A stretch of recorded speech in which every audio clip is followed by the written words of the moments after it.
And we are live. Look here. Eagles versus Falcons. Now, obviously, with A.J. Brown being out, that's going to be somewhat of a disservice to the Eagles. But I'm hoping and I am praying that Saquon takes up that mantle. For fantasy wise, just for me, I have Saquon, and my opponent has Bijan and Kirk Cousins. So I'm hoping that Kirk has another disaster class. Also, as a Panthers fan, just need to see something. And I just need to be happy that a division rival is also suffering. So that would be nice.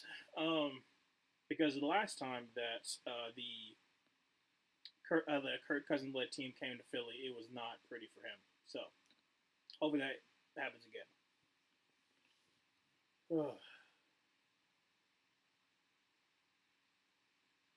So the Eagles are going to start off with the ball. Young Wake. Nope, not Koo. Is that Bradley Pinion? Yeah, Bradley Pinion's going to kick it away. Hello, hello. I feel like Saquon is going to go wild, but I think the Falcons pull it out. I hope the Falcons don't pull it out. I'm hoping that Saquon does have like a nasty game. Like obviously, like not having AJ Brown is definitely going to hurt the Eagles. So we'll see how like their game plan is. But I'm expecting Saquon to go off, and I need him to for fantasy wise. So, yeah, I'm whelmed. I'll talk more about it as the game continues. It's going to be returned from the 5, or about actually about the 6, 20 up to the 25, up to the 30, all the way up to about the 32, 33 yard line for the Philadelphia Eagles. Going to start off first down 10. I'm whelmed. I was hurt. I'm whelmed right now. I was hurting a lot earlier today, and now I'm like, we'll see how everything goes. We have two really tough tests ahead of us with the Raiders, with the Bengals, and then we go into a little bit of a soft stretch. Like hopefully we can, we'll see what happens there. Like I said, I'll talk more about it as the game progresses. First down 10 for the 33-yard line. Gonna be a shotgun formation. Jalen Hurts. I can't tell if that's smoke or if that's rain. Drops back to pass. Has got time. Throws over the middle, and that's going to be caught. Is that number 81? Yes, it's number 81. Gets the first down. Calcutta, about a 13-yard reception. Yeah, no, it's for the Panthers. It's more so wait and see. Am I giving up on Bryce? No. Obviously, I still think that he's still good. He's lost his confidence, and hopefully he can get it back. There have been other players who've done it before. We'll see. First down 10 from the 47.5-yard line.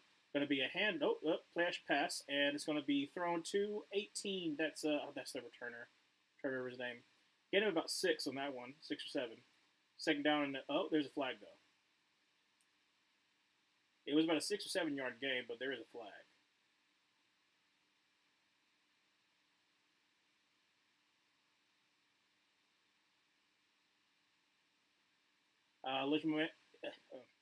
Ineligible, goodness, man downfield, so it's going to be a replay first down. That's unfortunate. That's what happens with the RPOs. Oh, yeah, he's way downfield. Goodness. Usually there's like some but that one, he was like 6 yards down the field by the time it got out of his hands. All right, so we first down to 15 for the 42.5-yard line. Going to be a handoff. Nope, going to be a read option, and only going to gain about 2 or 3 yards for Jalen Hurts there. It's going to be second down and about 13. But yeah, talking about the Panthers, obviously we'll see how the team looks under Andy Dalton the next couple of weeks. If Andy Dalton looks bad, then we might go back to Bryce. If Andy Dalton looks good, then we'll keep on with Andy Dalton. Bryce will be able to sit. Bryce will be able to work out some of his kinks, and then who knows really. Second down 14 actually going to be a throw to Covey. Brandon, I think that's his name. Brandon Covey. Covey.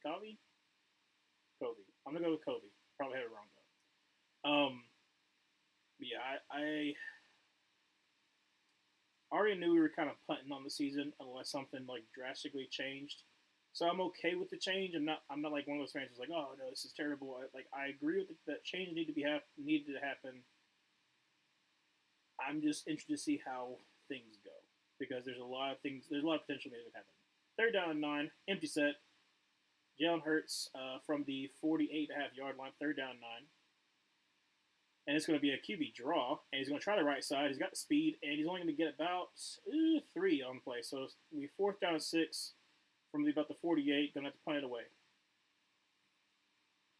Great tackle by Troy Anderson there from, was it Montana State? I think it was Montana State. It was the Bobcat, right? Or Wildcat.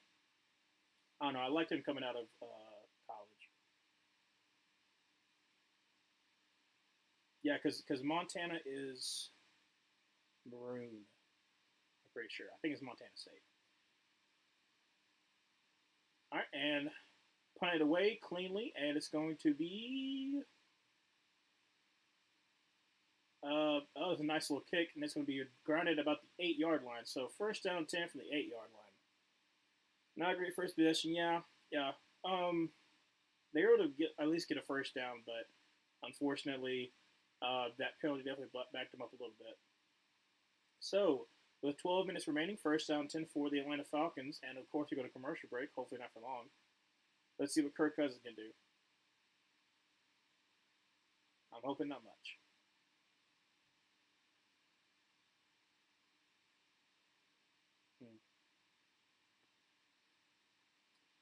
It goes. It can either get better or stay basically as bad. Yeah, that's what I'm saying. Like, there's a lot of people who are already kind of counting out Bryce, but what people don't realize is that with the next quarterback classes coming out, would you really take a quarterback at first overall or a top 3 pick wherever we end up? I probably wouldn't. Like I said, like there's gonna be some people who fall in love with Jalen Milroe's ability. There's gonna be some people who fall in love with Quinn Ewers. I wouldn't want to put them in the situation that Bryce is in right now. So instead, I'm either taking the best edge rusher, which to some people is going to be Nick Scorton from I'm not saying his name right, from Texas A&M, the best overall, or trading down and hopefully get some more picks. Because honestly, we just need better drafts. I think this past draft is one of those drafts that are really going to hopefully help us as far as they develop. But over these last 2 weeks, there's been a lot of things we need help with. And it's not just losing Brian Burns, because Brian Burns would not have helped the other edge rushers, the other edge rushers that we have on this team, because of the fact that literally we cannot hold the edges. So that's the problem we have on defense. Without Derrick Brown, they can just run up the middle. I think Robinson's doing the best he can. Shito's doing the best he can, but they're not Derrick Brown. It's just one of those things that like you lose one of your best defenders, your defense is going to look worse, and that's the case. Is that the defense is looking worse, and when some of the scheming is kind of bad, like there's nothing really you can do, and maybe it's just they don't have confidence that Bryce could have done it. So that's a whole other thing if that's the case. But wait and see what happens. I'm just hoping for the best. I'm hoping to see some kind of life in my team, something to be happy about, honestly. And that's the reason why I want the Falcons just to get crushed. That's what I would like to see. So, first down 10, 12 minutes left to go in the first quarter from the 8-yard line. Kirk Cousins, our center, is going to be a handoff, and Bijan is going to get about 7 yards in the carry. So second down and about 3.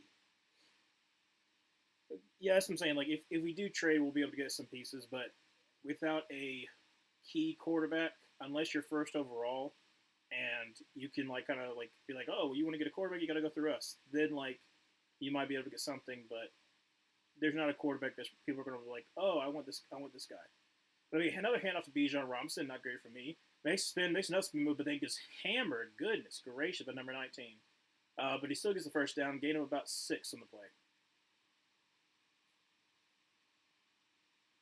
Oh, is that Bryce? No, that's not Bryce Huff. Is it Bryce Huff? Is he 19? I did not even realize he was 19.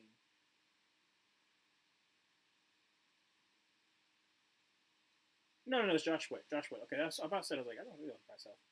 Josh Sweat with the tackle there. So first down 10 from the 22-yard line. Going to our center again. Play action pass has got all day to throw. And tips all almost picked. It was tipped at the line. Unfortunately, Kobe Dean couldn't find it, but going to fall incomplete. Second down and 10. That was Jordan Davis, big old man in the middle who's got his paws up in the air.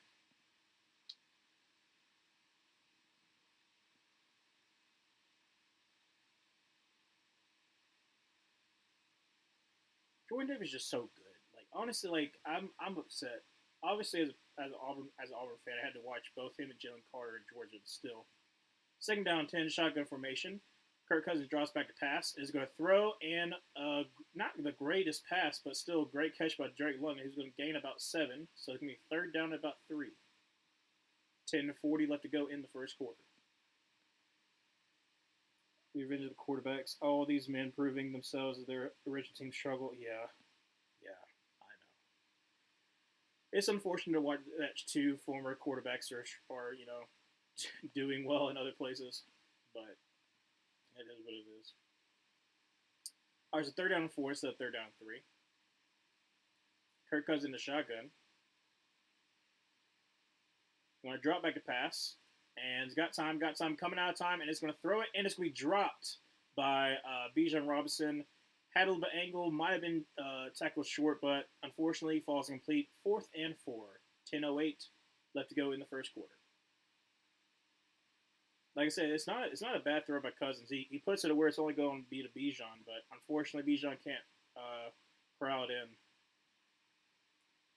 But yeah, no, like it's so like last year was the year of the backup. This is gonna be the revenge of the quarterback, pretty much. Hopefully it doesn't stay that way because I don't know if I can last the whole entire season with Baker looking good and Sam Darnold looking good. That's just gonna hurt me. It'll be a nice return, about 8 yards. First down 10 for the Philadelphia Eagles, and we're gonna go to commercial break. Of course we are.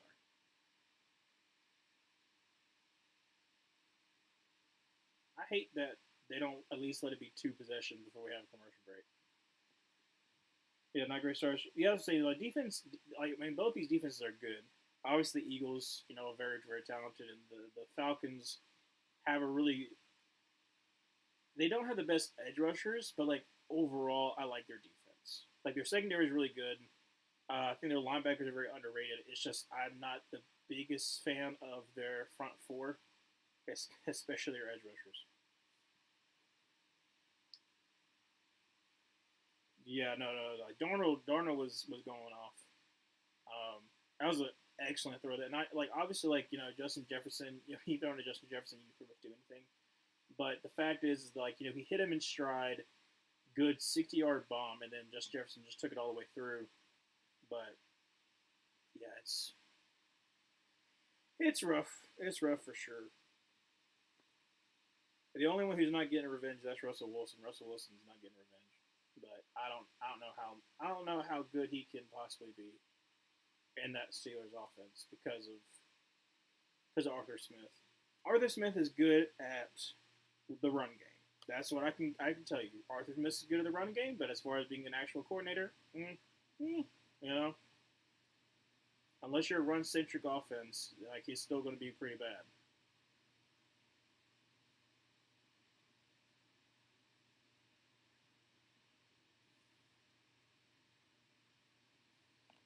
Still a TV time.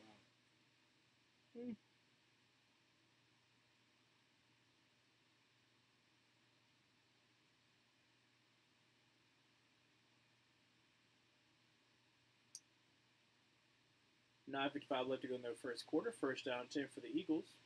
Like I said, A.J. Brown is out, so that's going to be a big impact for the Eagles. See how they go second drive.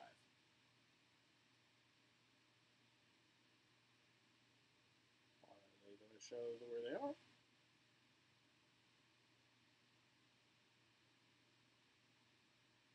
Wilson, I think, is one game to prove himself before they get put Fields back on. Yeah, no, I agree. Like I said, I think because they're winning, they're not going to put Wilson back in. But if Phil continues to kind of like struggle and they don't win, then they might at least give him a shot. But I don't know. All right, so it's going to be a shotgun formation for the Eagles. First down 10 from the 36-yard line. Going to send Dotson into motion over to the right. Going to be a handoff to Saquon. There we go. Up to the 40, up to the 45. Almost gets the first down. I think he's about depends on where they spot him. I guess we're going to spot him about like an inch short, so about a 9-yard gain. Price is probably increasing on fields every game, though. They will have to figure out this pretty soon. That's what I'm saying. Like, I don't think he's going to be like a massive contract deal if he does get anything, but I don't know. Going to be a quick pass over to Dotson. He's got blockers. Going to make a man miss. Going to get up to the 50, up to the 49-yard line of the Atlanta Falcons. So first down and 10 for the Eagles. Yeah, like I said, maybe Justin Fields. Okay, if Justin Fields starts the whole entire season and he takes the Pittsburgh Steelers to the playoffs because their defense is just so amazing, then maybe like a 20 million, but I don't think it's going to be like something humongous. Going to be another handoff to Saquon Barkley. He's going, makes a man miss, makes another man miss, get up to about the 40-yard line. That's a great run by Saquon. Just broke some ankles. Gain of about 9. Second down and 1. 8:40 left to go in the first quarter. That was great right there by Saquon. Who was that? Ooh, that was number 20. He got shaken out of his boots. Goodness gracious. Second down and 1. Going to be a shotgun formation. Jalen Hurts. Going to send Calcutta into motion, moving back. Going to be a play action pass. Going to try to take a deep shot, I guess. Scrambling around, just going to check it down to, is that Calcutta? Yes, it is. Going to be a first down. Gain of about 4. First down 10 for the Eagles. 8:05 to go in the first quarter. So nobody has potentially start somewhere decent. Yeah, that's true. If Justin Fields works out, I'm probably going to try to stay because I think the Steelers are going to be set up in a way that they're going to be successful, and you don't want to go back to a situation that you were in with the Bears. So I'm pretty sure he will also want to stay in Pittsburgh. That's a false start, they call it. But a great run by Saquon so far, up to the 30. Going to make a man miss. Going to barrel through. He's going to get let's freaking go. Get a first down at the 26-yard line.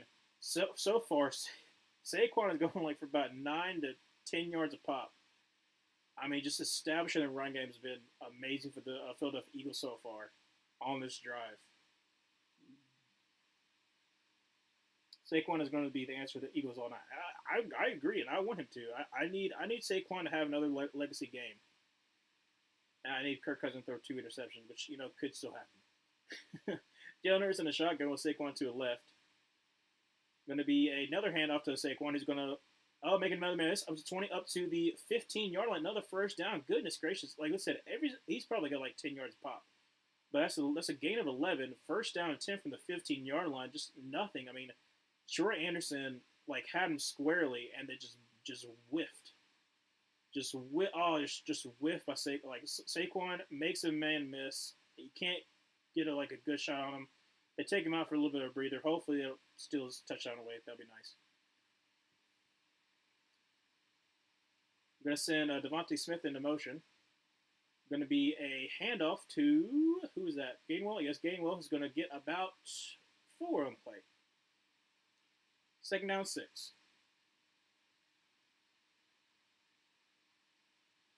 6:05 remaining in the first quarter. So far, the Eagles are just running it down their throat.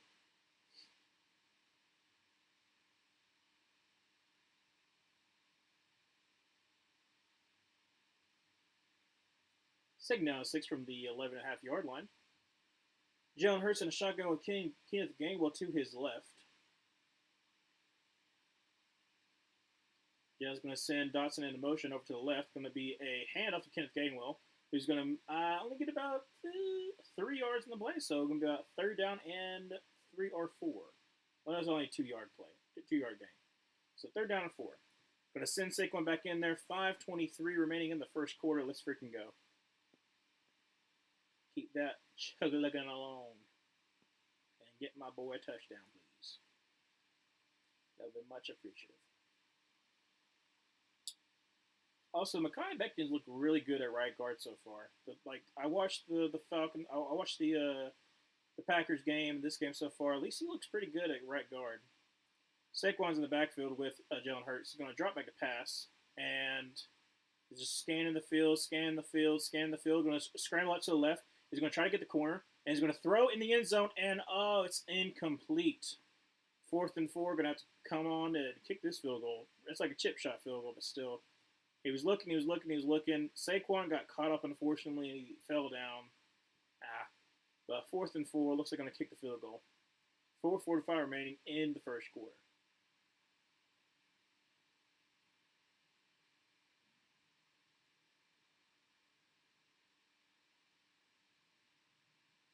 I know they were looking for Wilson. They're going for it. Okay, 4th and 4. Actually, 4th and 4. Saquon's in the backfield with Jalen Hurts. Oh no, they were okay. They were trying to make him jump off sides and call a timeout.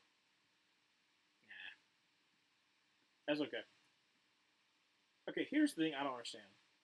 I don't mind you trying to get them to jump off sides, but if you're 4th and 4 from the 16-ish yard line, why don't you just take the delay game penalty?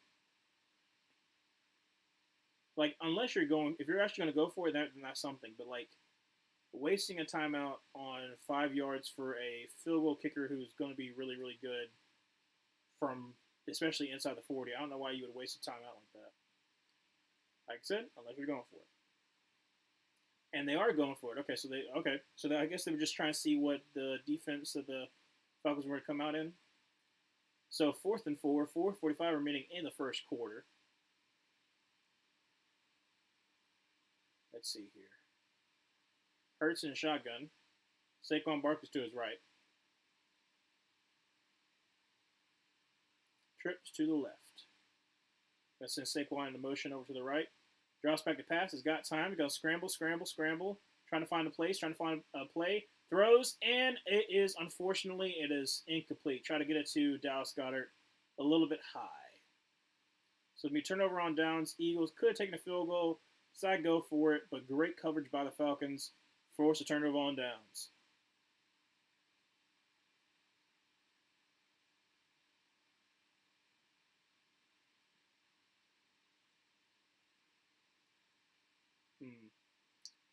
I know Dallas Goedert was looking for a defense pass interference on Mike Hughes, but not really. It wasn't really there.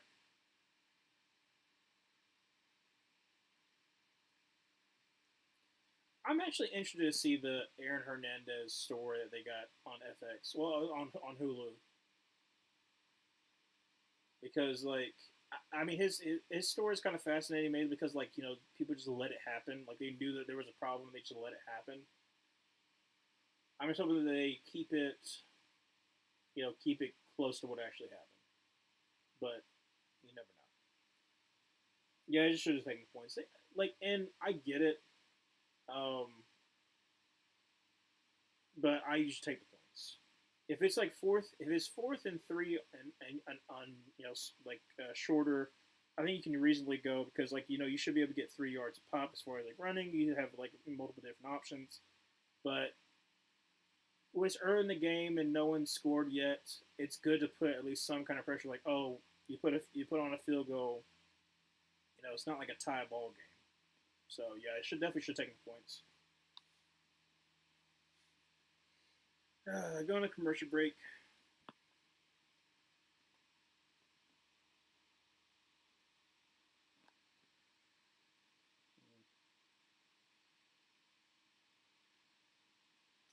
And games this weekend, 3 points have essentially been the deciding factor in games. Yeah, that's true. You had the the Lions game was a 4-point game, but definitely if they had gotten the field goal off, then that definitely would have impacted the game. Obviously the Seahawks game, I didn't get to watch. I got to watch the tail end, like the overtime. So I saw the Seahawks kicking the game winner, but I think that the Patriots got their field goal blocked. I'm pretty sure. And then there was also obviously the Commanders game where they kicked 7 field goals, which is still wild to me. It's still wild that the fact that you have You got the Commanders who kicked 7 field goals. The Giants scored 3 touchdowns, and they still lost. They just still a lot of me. First down 10 from the 9.5-yard line. Kirk Cousins is going to go under center, going to hand it off to Bijan Robinson, who's going to get about a yard and a half. So, great stop there by the Eagles. Second down and about 9. Well, they're going to say second down 8. 4:25 remaining in the first quarter. Only time the Eagles ever convert a 4th and 4 and short as a tush push. Yeah. I think they can still be somewhat successful, but it really helped that you had Jason Kelce. I think Cam Jurgens is still going to be a great center, but it's still going to be different for sure. Second down 8. Kirk Cousins is going to be a handoff to Bijan Robinson. Great hole there, makes a man move, and makes a man miss, and it's going to get all the way to the 25-yard line. A great run by Bijan Robinson there. I mean, who did he break? He broke someone's ankles. Is that Quinyon Mitchell? Come on, Quinyon. I need you to do good. I need at least one of my predictions to go well. So all the way up to the 25-yard line, first down 10. So far, Kirk Cousins has done absolutely nothing.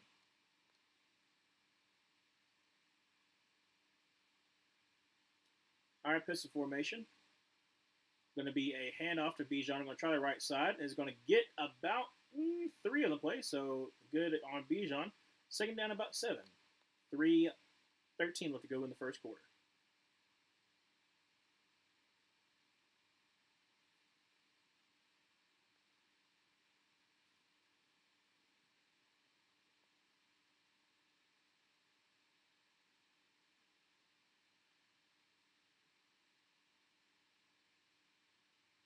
All right, second down 7, 2:50 remaining in the first quarter. Kirk Cousins under center. Going to send Drake London into motion. Going to be another handoff to Tyler Algier, who's only going to get about 2. So it'll be third down and 5 from about the 30-yard line. It's going to be Sweat with the tackle. Josh Sweat. Actually, third down and 4.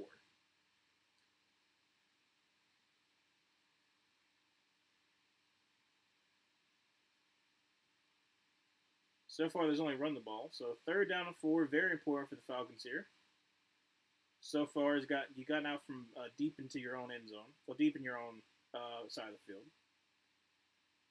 Going to drop back to pass. He's got time, throws, and he's picked. Yes, let's freaking go. Dang it, Quinyon Mitchell. It's incomplete. Quinyon Mitchell almost picked it off. Man, that would have been nice. Tries to force it to Drake London there. Quinyon Mitchell broke on it really, really good and just couldn't come through. That would have been really good for the Eagles, but it's going to be punt for the Falcons. Dadgummit, I would have liked that. I also, like I said, I need Kirk Cousins to do bad. All right, so Pinion on to kick it away. Kicks it up cleanly, and it's going to be a really good return. They're going to fair caught. Fair caught at the 25-yard line. So first down 10 for the 25 for the Eagles. 1:54 remaining in the first quarter, and they're going on a commercial break. Of course they are.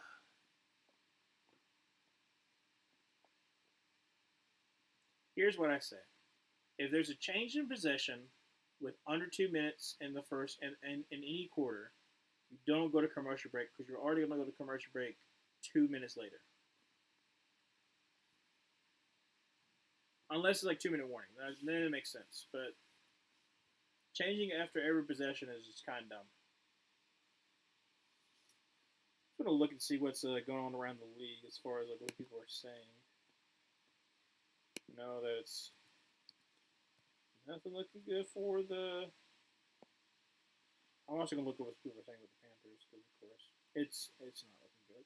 There are also another thing, too. There's a lot of injuries so far this season, which is kind of crazy.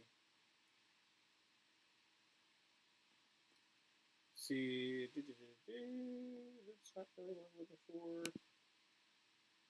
No. People talking about the trade. Well, Adam Schefter talking about the trade. Like, how much the Bears have gotten from us. Of course. I was watching the Sunday night game with my friend Luke, the one I do the predictions with for Gridiron Gurus, and I was talking to him, and I literally said it, and then they also showed the graphic. Our three teams, the Bears, Texans, and Panthers, are going to be forever linked because of the decision that we made. Because we decided to trade up, because the Texans lost, because the Bears got the first overall pick, because we traded, like I said, because we traded up, and also we traded with them, we're going to be forever linked because people are going to see us as picking the wrong person, even if C.J. Stroud might not have worked with the Carolina Panthers because of how bad we were last year. You know, because that's still technically hypothetical, but people want to say hypotheticals are real in some cases, which, like, you never know. It's yeah.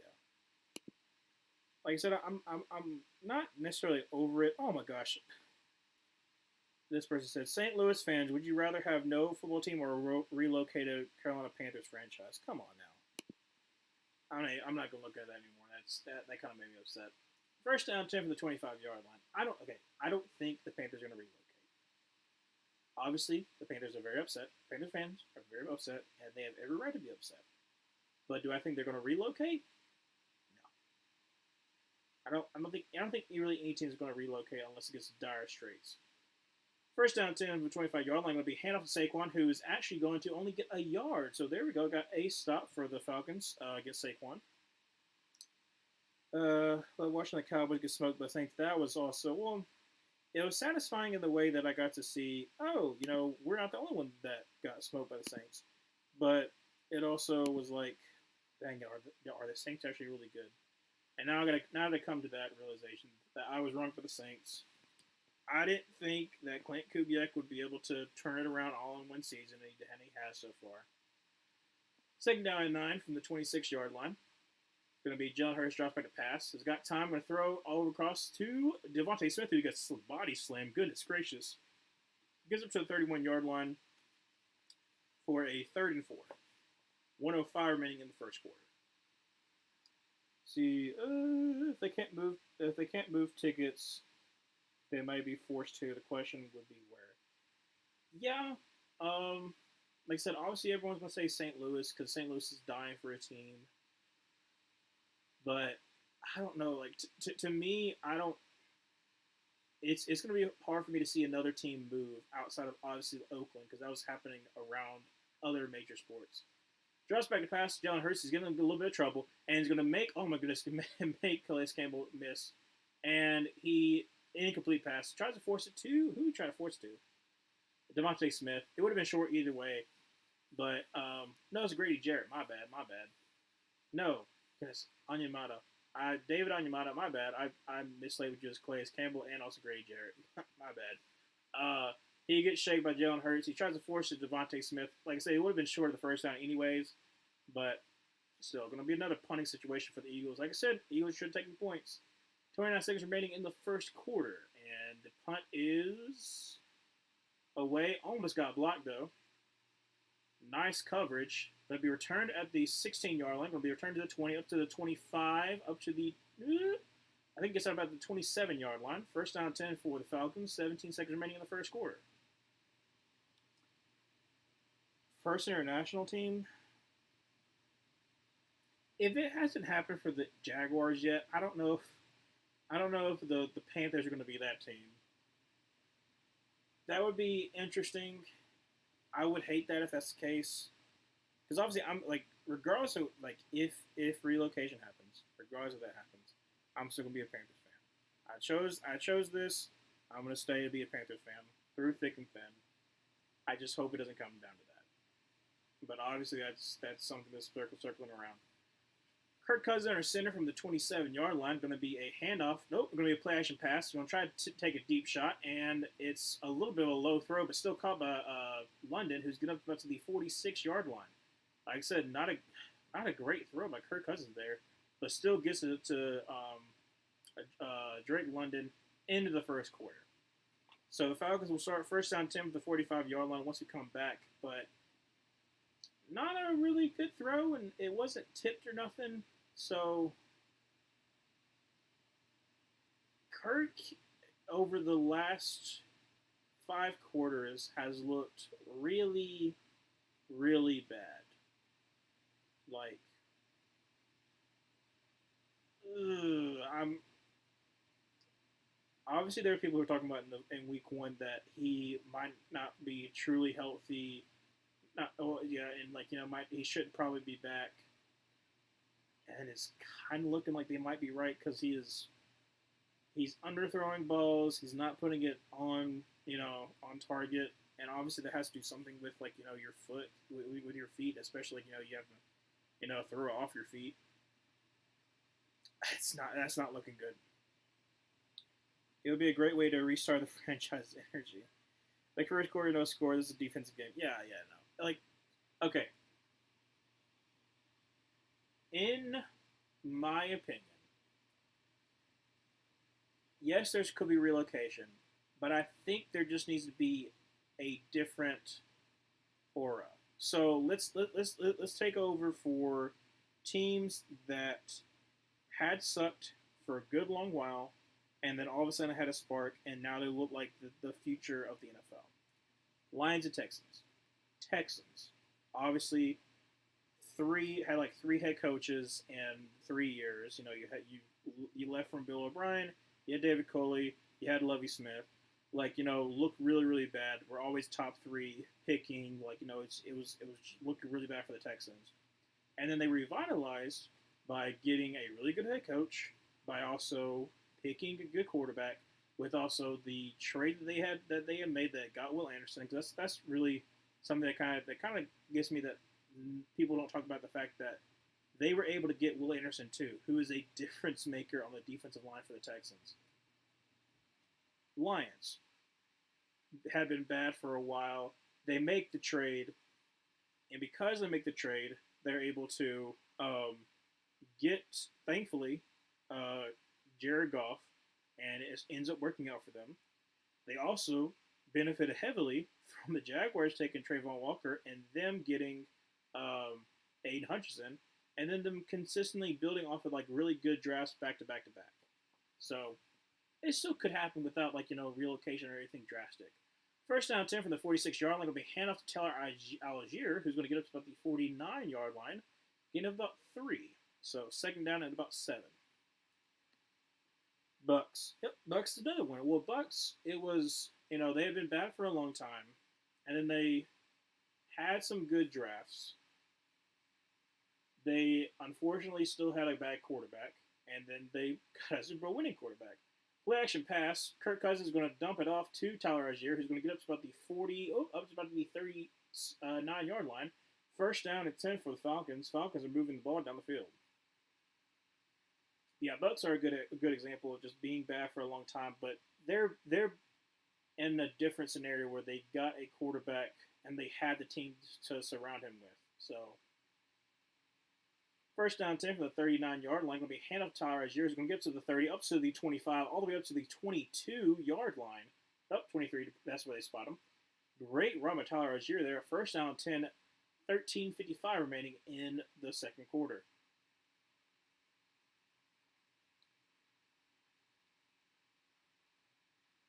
I mean, that was just like a huge hole. That was a nice. They did a nice chop block on the linebacker. Tyler Algier is going to be on the sidelines. Now it's going to be Bijan. Please don't give Bijan a touchdown. Kirk Cousins is going to be hand off to Bijan, who's going to fumble. Yes, fumble. Did they recover it, or did the Eagles recover it?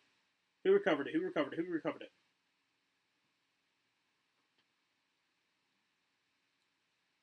Bijan still has it. Dang it.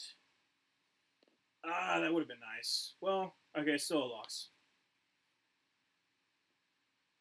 Fumble on the handoff, and lucky to recover it for the Falcons. Goodness gracious, that could have been really bad.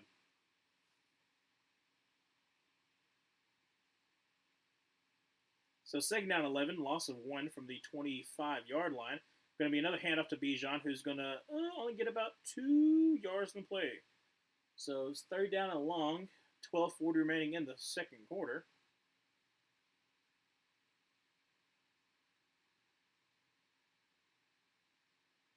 Carter kind of pushing that in. Oh, really just handling Linderbaum.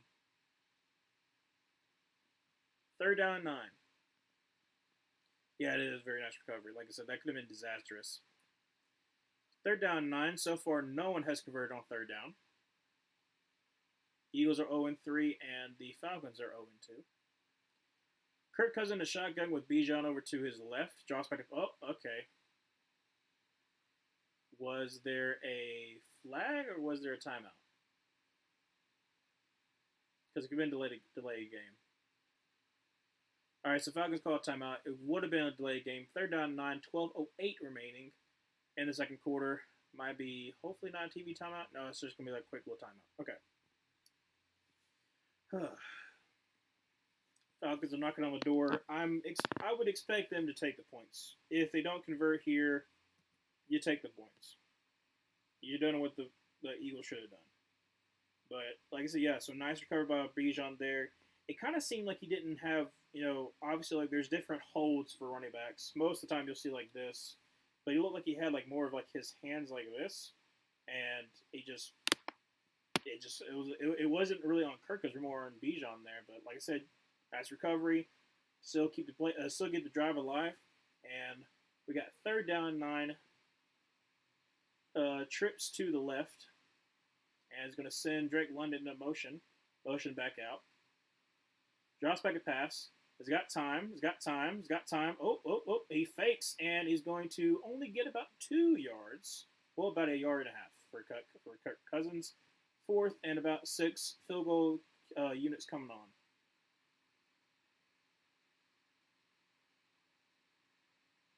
I'm surprised he had held on to that ball. Like, it wasn't a pump fake. It was like a whole, like, decided I'm just going to keep it instead of throw it. Younghoe Koo for a 39-yard field goal attempt.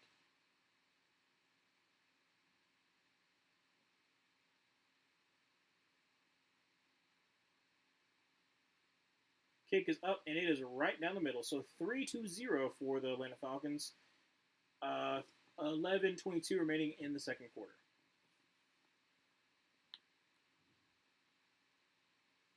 Are we going to the commercial break? Maybe. I think so. Yep, going to commercial break. Doing the Agatha all along. I don't know. So I don't have Disney Plus because I just wasn't watching it. I don't think like I watched it for like a whole entire year, but I kept it because my sister was watching it, and I was just like, I'm not paying like I think it was like $10 a month for something that I'm not even watching, and I was just like, no, I'm good, because nothing on there was like for me to watch, or something that I was actually interested to watch. Because I'm not the some people aren't gonna like this. I'm not the biggest Star Wars fan, and then thereby I'm also not the biggest Dune fan. I don't know if it's just like that kind of movie, but like I like Lord of the Rings and that kind of thing. So maybe it's just like the Space Odyssey. I don't know if it's like that kind of thing that I get why people like it, so I'm not like a hater, but I'm not like head over heels, this is the best thing ever, like that kind of thing. But like I said, we all have our own opinion, so it's not, anything. Falcons defense has something to defend harder now, 3-point lead. Hey, there you go. That's something that they can hold. Like I said, the Falcons defense did good in week 1. Obviously, it was against the Phillies. Not Phillies. It was against the Pittsburgh Steelers offense, which is kind of anemic. But at the same time, like, I think their defense is going to be kind of surprising for some people. They're just really going to comment on the fact that they're just not going to be able to pressure anybody.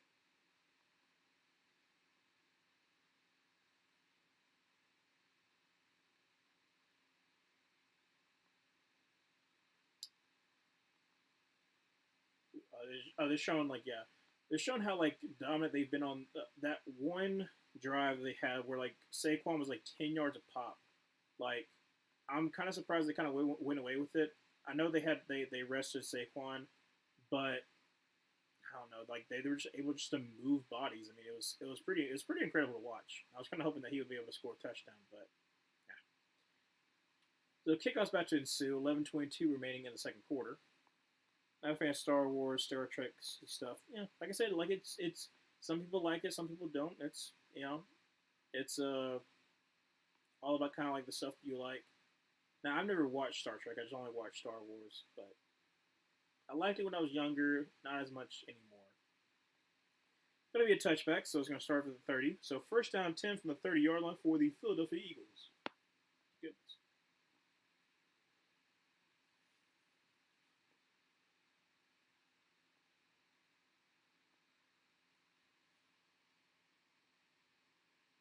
Our Saquon's back out there. Hopefully, he can get himself a touchdown. I would like that very much. Or a couple of catches, one of the two. You know, just keep on racking up points, Saquon. All right, first down 10 from 30-yard line. Shotgun formation with Saquon to his right. Going to send Dawson into motion. Going to be a handoff to Saquon, who's going to make a man miss, make another man miss, oh, goodness, great spin move, and going to get about, ooh, that's not good. Dickerson's kind of looking at his knee a little bit. They definitely hit him right on the knee. He's up and at him, so that's good, but gain of about 4 on the play, second down and 6, 11:03 remaining in the second quarter. That could have been really bad if Lane Dickerson was hurting him really bad. All right, second down 6. Saquon to the right, Jalen Hurts. Going to send Dallas Goedert to motion over to the right. Going to drop back to pass, play action pass. Is going to step up in the pocket. Going to take a shot and throws to Devontae Smith. Great catch by Devontae Smith there. First down 10 for the Eagles. 10:30 remaining in the second quarter.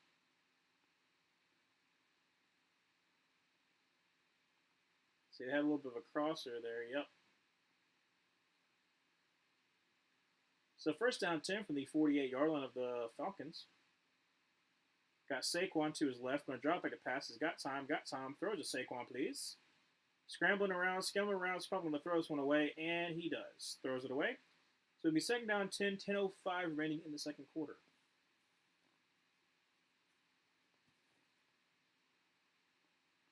Like I said, nothing there. Just able to kind of throw it away. Good on Devontae Smith. Really, ooh, that could have been called an incompletion because it moved. Looking back at it now, oh, that could have been called incomplete.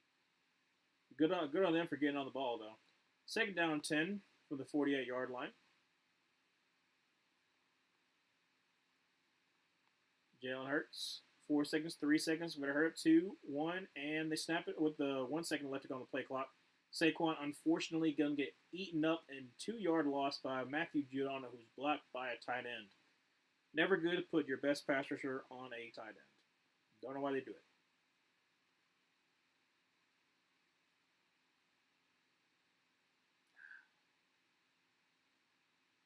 So it's going to be 3rd and 12 for the Eagles from midfield. Well, 3rd and 11. Same. From the 49.5-yard line. We're going to be shotgun formation with Saquon to the left of Jalen Hurts. Going to drop it to pass. He's got pressure from the right. Going to throw from the blitz to Dallas Goedert, who's only going to get, he's going to be about 4th and 3 from the 41-yard line. Great job by Troy Anderson there. So gain of about 8. Eagles are still on the field. Are they going to go for it? Yes, they are. 4th and 3, 9:08 remaining in the second quarter. The Eagles are going to go for it.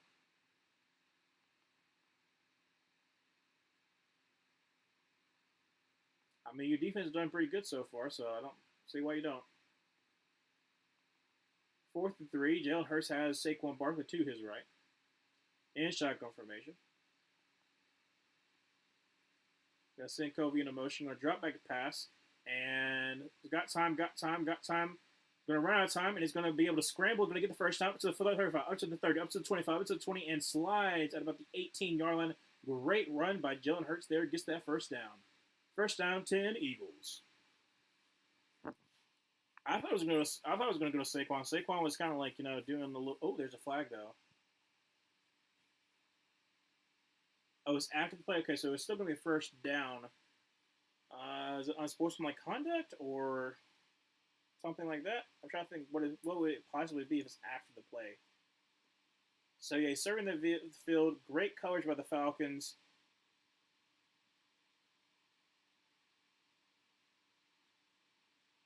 What? Okay, so because he spiked the ball, he gets a flag, and they call it a delay game. I don't like. Yeah, I agree. I agree. I agree, Troy Aikman. I don't like the call. That's a stupid call. Who says? Okay, who says that a spike is disrespectful? He didn't do it in front of anybody. People were to the side of him or behind him, so it wasn't like he was directed at somebody. That's stupid. That's dumb. First down 10 for the Eagles, anyways.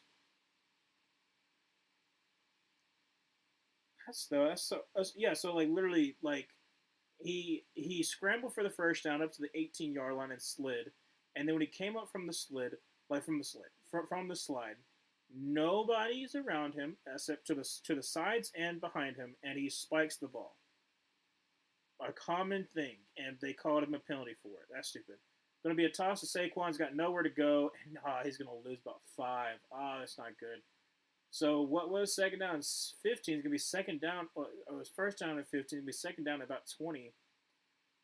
Immediate pressure. Don't know what the tight end was doing there. I mean, they didn't block anybody. Goodness gracious, the tight ends. Spiking the ball. Yeah, that's what I'm saying. It's stupid. Like, I can understand certain excessive celebration. I don't like it, but I get why they're upset about it. Because a lot of times they'll be, well, we want to have a good, clean game. That kind of thing. But spiking the ball that most people do, second down 20 from the 28-yard line. Looks like there's going to be a blitz. Going to drop back to pass. Has got time. Going to step up in the pocket. Going to run up to 25 up to the 20 all the way up to the 19-yard line. So it's going to be about third and 11. I think third and 11. 7:15 remaining in the second quarter. I mean, the lane just opens up there. Yeah, so third and 11. Yeah, it's like I said, it's just. I remember the first time, not the first time, but when they were really ranking up on like the unsportsmanlike conduct, where like it was really stupid and people were calling them out, and then they didn't really do it for a while, but that is ridiculous. Spiking the ball is not unsportsmanlike.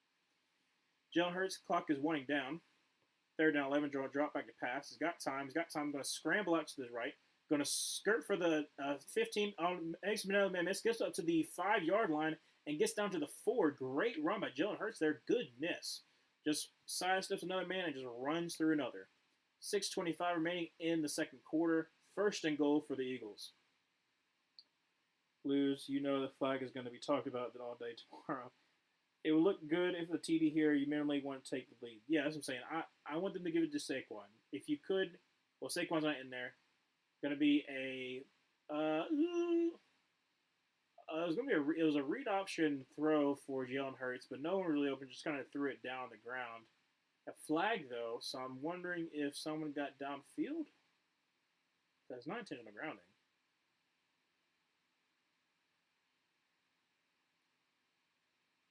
And that run by Jalen Hurts was the first third down conversion of the game. That's also kind of remarkable. 6:05 remaining in the league of NFL. That's what I thought it was going to be. On those RPOs, you have to be quick with the throw. Jalen wasn't, and unfortunately, he was down the field. Let's see how bad Lane Johnson was down the field. Yeah. That's on Jalen. Jalen took too long. Like I said, it's not interference. It's more so like, if you're doing the RPO, the rule is as an offensive lineman, you can't be too far down the field before the throw happens, because that's not fair for the defense. So that's one of like the rules that's for the defense. As an offensive lineman, you have to sell the run, but not too much. When we throw it out to Covey, who's going to make a man miss. Oh, actually no, gets wrapped up. That's a great tackle by number 31 there. Is that Justin Simmons? I think it is. Yes, it's Justin Simmons. Great wrap up. Almost gets shaken out of his boots, but he just grabs hold of that ball and wrestles it down for only a 3-yard gain. So it's going to be third. No, is it third down or is it second down? I can't remember. No, it's second down. So second and goal. 5:35 remaining in the second quarter. Hopefully, they give it to Saquon. Falcons so far is 0 touchdowns allowed this season. Well, I mean, you did allow 3 field goals. Trips to the right. Saquon's going to motion out to the left. Jalen Hurts drops back to pass. Is going to throw across the middle, and it is touchdown to Devontae Smith. That is going to be I don't know why I just say touchdown. It's touchdown to Devontae Smith. 6-3 against Falcons. I am fumbling right now. Great throw by Jalen Hurts across the middle, and great catch by Devontae Smith. It's a 6-minute drive.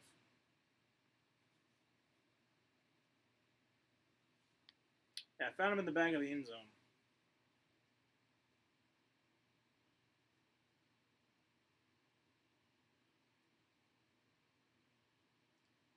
On for the PAT.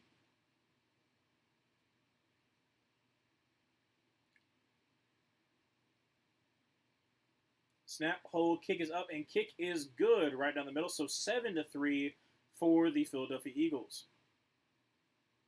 Gonna go to commercial break.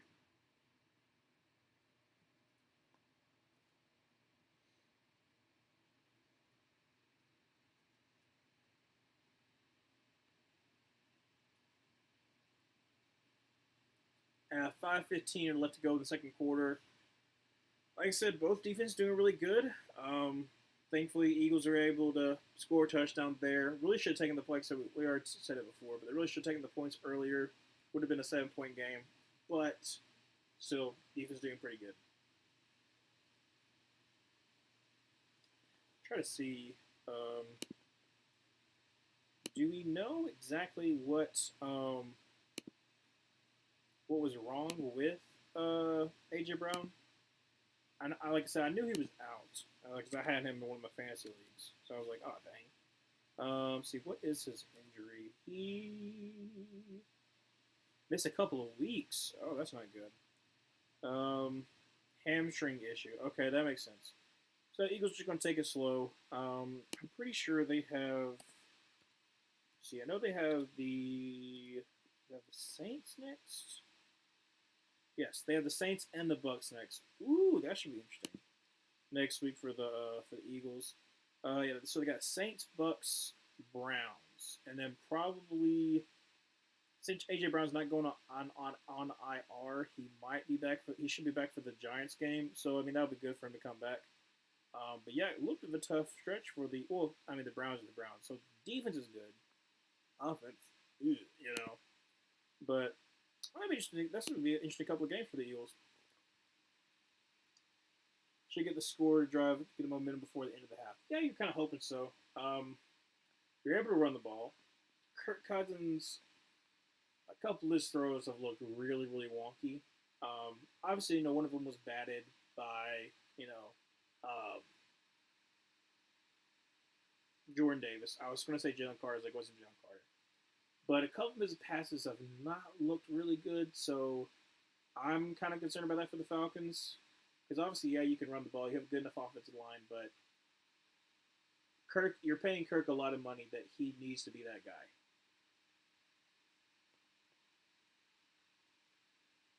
So, 5:15 left to go in the second quarter. The Eagles are about to kick it away.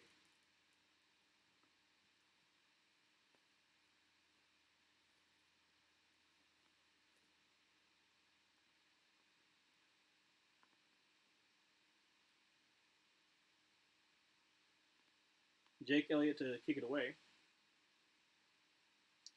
And it is going to be a return from the 2 by Tyler Algier, 26. Going to get up to about the 24-yard line.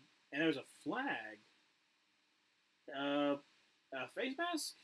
I'm assuming it's a face mask. Because that's the only... Yeah, I think it's a face mask. So it's going to be good for the Falcons there because there wasn't like any bad blocking or anything like that in the area. So I'm kind of surprised by that. No. Illegal block in the back. Where? So it's going to back up the Falcons. First down and 10. Can we see that? I did not see that on the field. But I might have just missed it. Let's see. Oh, they're not showing it. They're just going to show the touchdown. Okay. So it's going to be first down and 10 for the Falcons. Unfortunately, that block in the back does push them back a little bit. Still got 5 minutes left to go. Still got 2 timeouts. So you still got plenty of time to make a drive happen because they do start the ball to start the second half. So first down 10 from the 14-yard line after that penalty. Kirk Cousins under center with Bijan in the backfield. Going to hand it off to 34, and he's only going to get 2 yards. So nothing really there for Ray McLeod. Second down and 8. 5:05 remaining in the second quarter.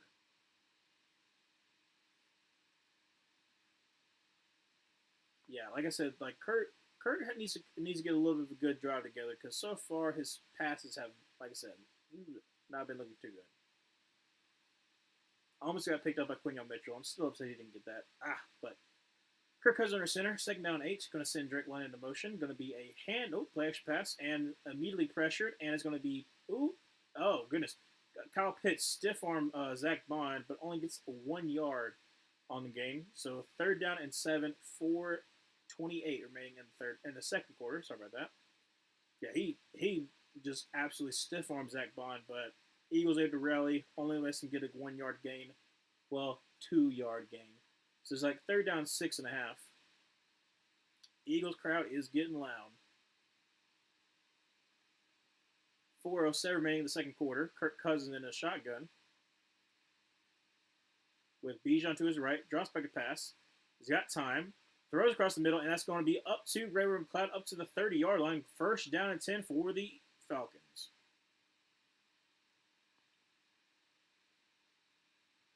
Not a bad pass by Kirk Cousins there.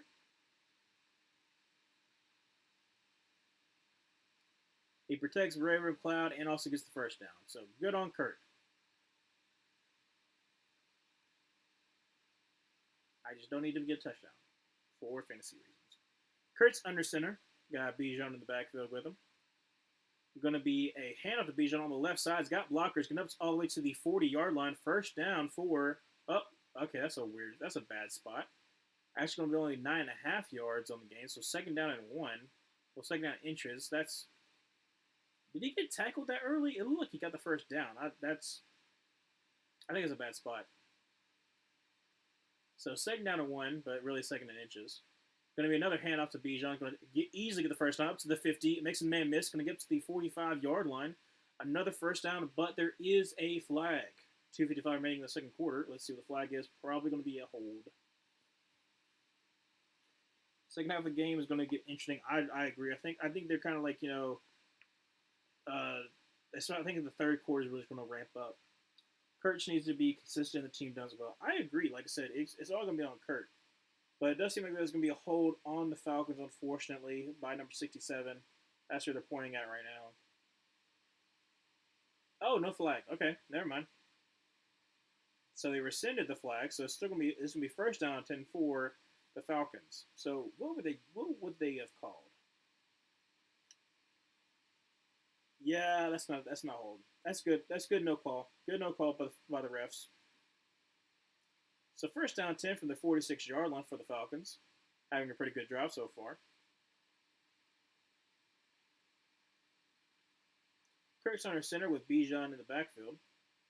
Going to send Drake London into motion over to the left. Going to be a play action pass, and is getting no kind of pressure into Kirk should have just thrown it away. Kirk, for some reason, decided that he wanted to pump fake and then got blasted by Brandon Graham.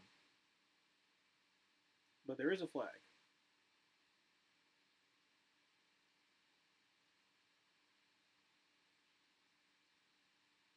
It seems like there was a flag on the Eagles against Drake London. Let's see what happens here. Illegal contact with number 17 on Drake London. Yep. That's who he was going to throw to, and then he got blasted by Brandon Graham. So I understand why he didn't throw it now. I was confused. Nakobe Dean. Come on, dude. Yeah, it's illegal contact. Just dumb. Dumb. I mean, you should call after that spike penalty. Yeah, I agree. Just kind of cool it. But that's a hit you don't want to take by Kirk Cousins, though. So still get the first down because of the penalty, but still gets hurt. Well, gets hit. 2:20 left to go in the second quarter. The last play before the 2-minute warning. First down and 10 for the 41-yard line. Kirk Cousins is empty, and he's going to throw it to, and that's a low throw. Kind of took a long while to get there. Try to get it to Darnell Mooney. Great play by Maddox there, number 29 for the Eagles. Second down and 10. Still not yet to a 2-minute warning, so we'll have another play. Like I said, Mooney had, he did a great move, but a little bit late on the throw from Kirk there.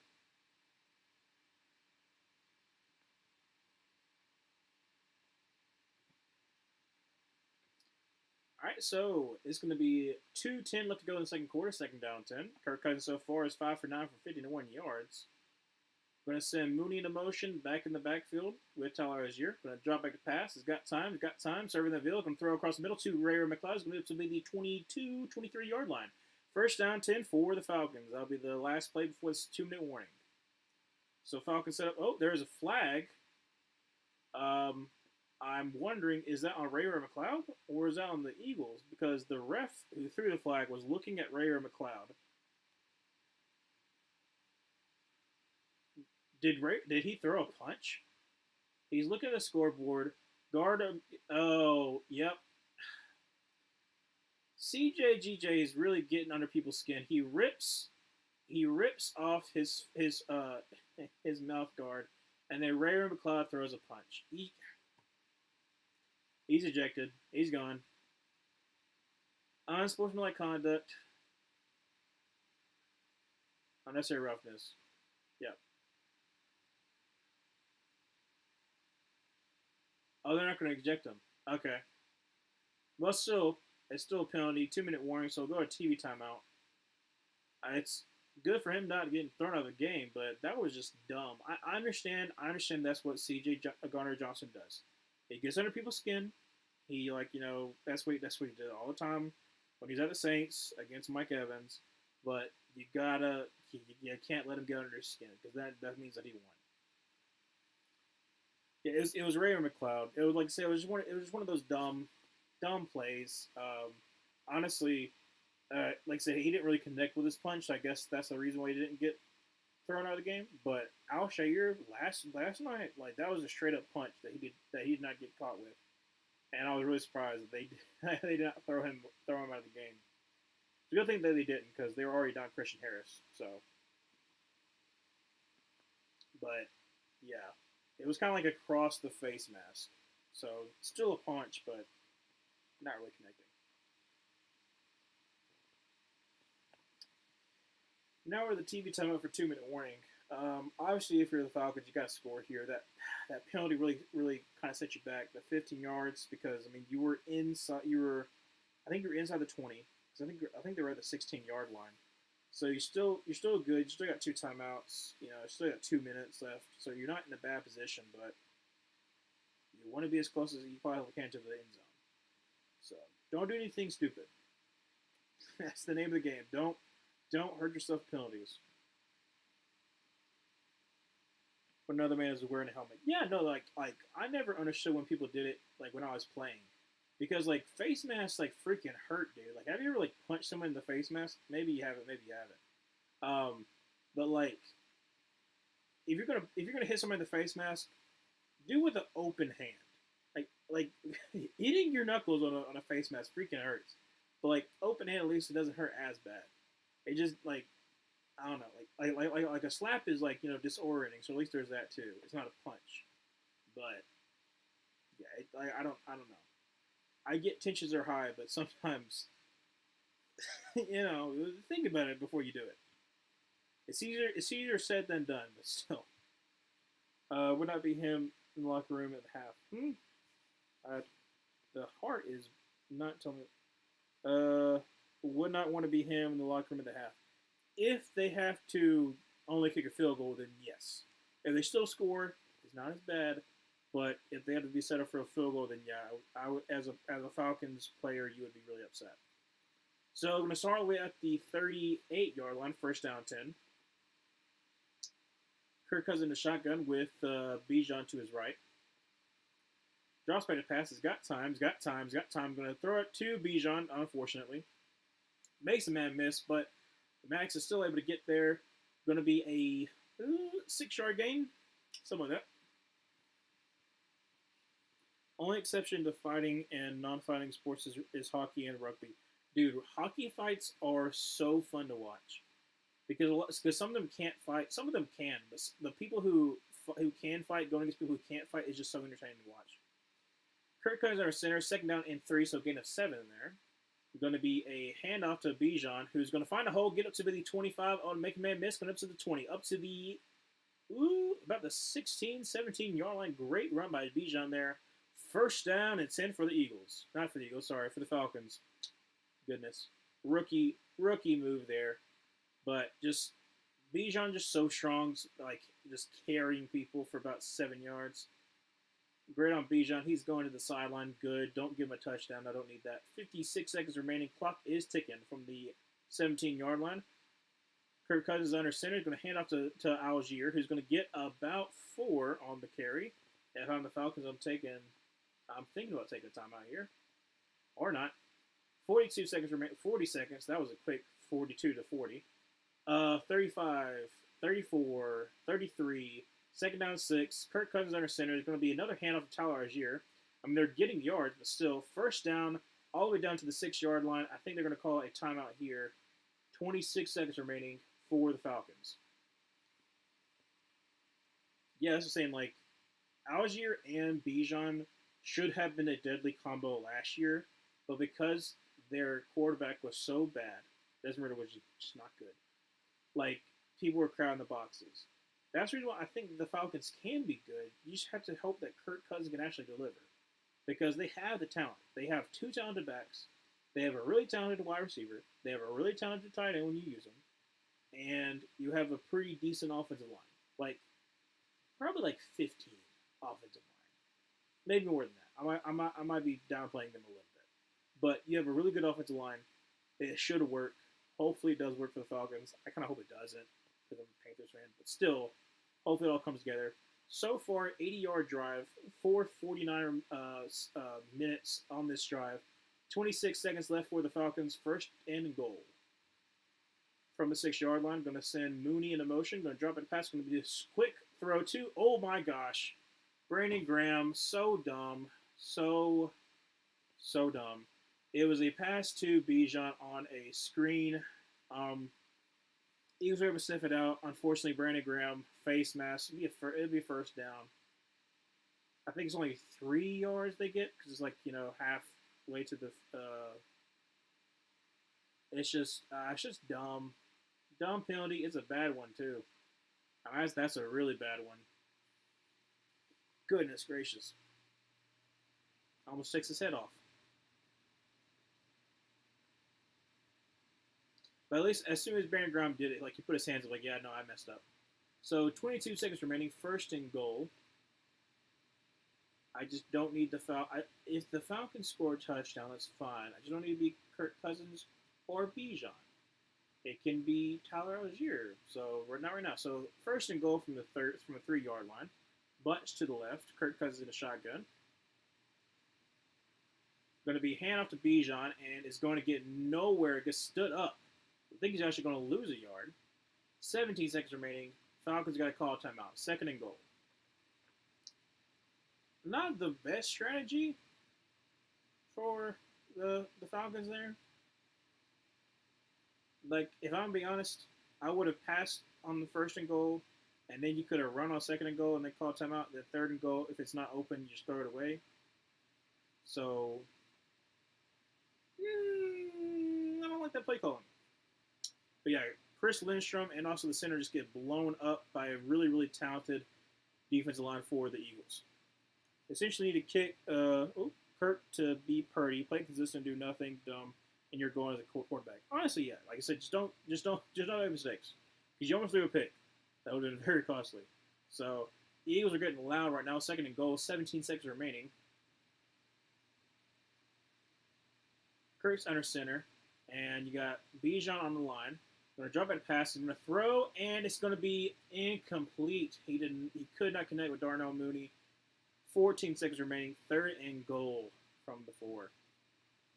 Like I said, Kirk was out. It wasn't an out, but it was a flat. He tried to throw to the flat. Could not connect with Darnell Mooney. Come on, Kirk. You got to do better than that. So third and goal for the 4. No timeouts for the Falcons. Probably going to try to take a shot. If nothing's there, just going to throw it away. Bijan's to the right of Kirk Cousins. And there is a timeout by the Eagles, wisely taken. This could be interesting. Obviously, Falcons, you want to score here. Pretty bad play calling. I'm not gonna say the last couple of plays. Don't really like what he did, but take a shot. If it's not there, you kick a field goal. Yes, you're still down by one, but you start with the ball in the second half. So it's still something to kind of be like, okay, we're able to move the ball. We're still kind of controlling this game. Both teams are kind of controlling this game. Nothing's really getting out of hand. But you were in prime position to score. You get score here. Bijan's to the right. Kirk Cousins going to drop back to pass. He's got time. He's got time. He's got time. Serving the field, going to throw out of bounds. So 9-6 remaining, and they're going to have to kick a field goal on the fourth and goal. Just a missed opportunity for the Falcons there. Going to try to make it a 1-point game. Nah, Kirk Cousins, I would not want Kirk to run. I would not want Kirk to run. Honestly, Drake London was open. Kind of surprised he didn't throw that.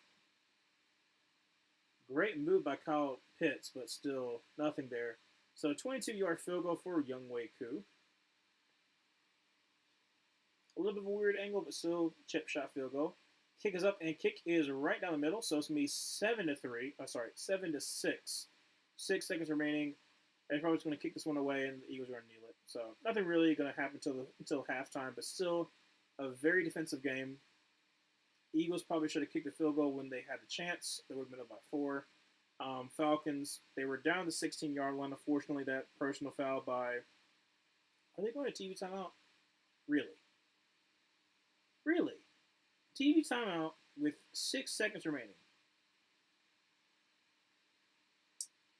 Anyways, that's so dumb. Ray McLeod, unsportsmanlike conduct, pushed them back to the 38. Kind of a weird time management they did,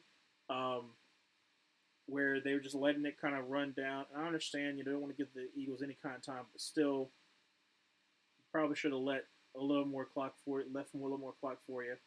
But still, at the same time, both teams are still in it. It's a very entertaining game. I need Saquon to go off, though. I want him to get 3 touchdowns. So far, I'm still looking decent, because Kirk hasn't done too much. So 4 yards, as long as he doesn't pull a Tua, he would be fine. It's more so the fact that I don't know if Kirk can run that much. Obviously, both him and Aaron Rodgers coming off of really, really tough injuries to recover from, even as a young player. You're for Aaron Rodgers, he's 40. For Kirk Cousins, he's 30. Is he 34? I think he's 34. Because I think he's the same age as Cam. So I think he's 34. It's gonna be hard for someone who hasn't really been super duper mobile to come back and be mobile enough to really make a difference. That you have speed on the Eagles that I don't think you really want him to be running. So I get him being kind of skittish to run. I also get him the reason to be kind of skittish because a lot of people who come back from injuries are going to be like, I don't want to really, don't want to have that situation come down where oh my goodness, I'm going to break my leg again. That's what I'm saying. This, it's 6 seconds remaining, and you're going to go to TV timeout. I don't like when they do that. Because, what's going to happen? Oh, the Eagles are going to maybe return this. If they don't run out the clock, then they're just going to, kneel it. It is what it is. Ooh, goodness. And Pinions on a kick it away, and it's going to be for a touchback. So, first down, 10-30. Eagles are just going to need this. It's going to go into halftime with a 1-point lead.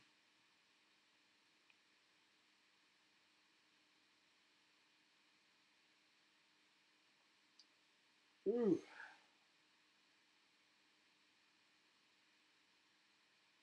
Like I said, I just don't like when they milk it like that. I've already said my piece about how you should only do every other drive, especially if it's a punt. If it's a punt, then you should give the other person an opportunity to do a drive, and then you can have a TV timeout. It just kind of interrupts the flow of the game. So it's halftime, 7-6 for the Eagles. Still a low-scoring game, but both defenses are looking pretty good. Both offenses have looked really good as well. especially with the running game. So we'll see what the Falcons come out with to start off the second half.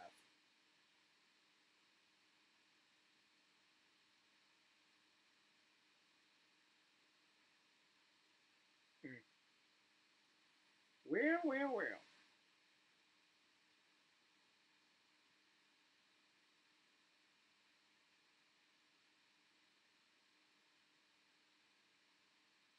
Goodness gracious. Raheem Morris, 9 for 28 when trailing at halftime.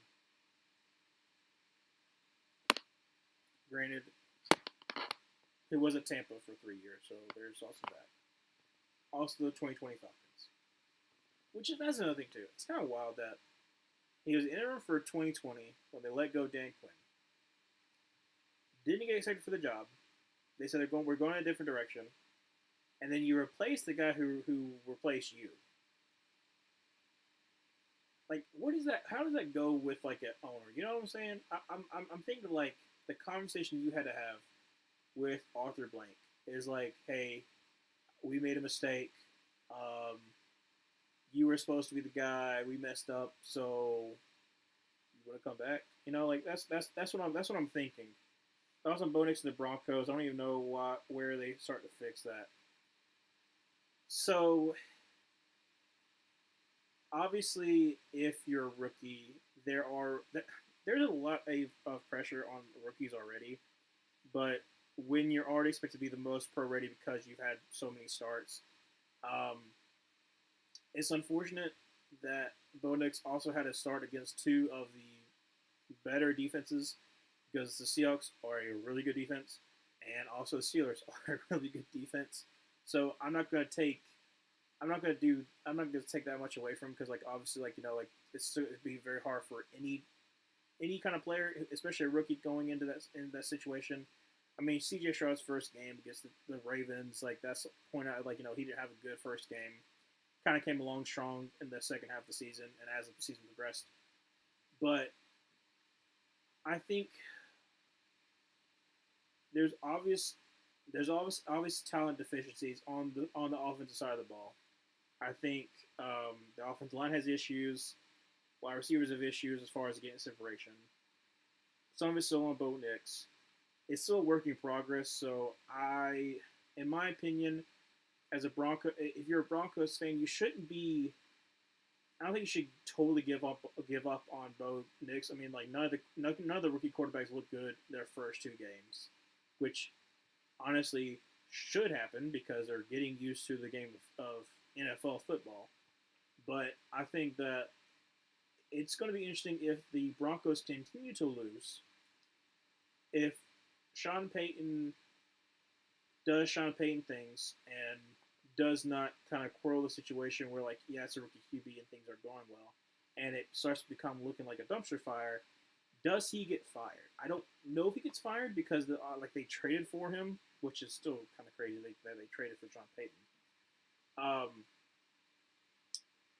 But there's still a lot of questions the Broncos have to deal with over the next couple of weeks. That hopefully you see some improvement for Bo Nix, but at the same time, like he's still a rookie. You still have a tough division, so I would still have low expectation for the Broncos.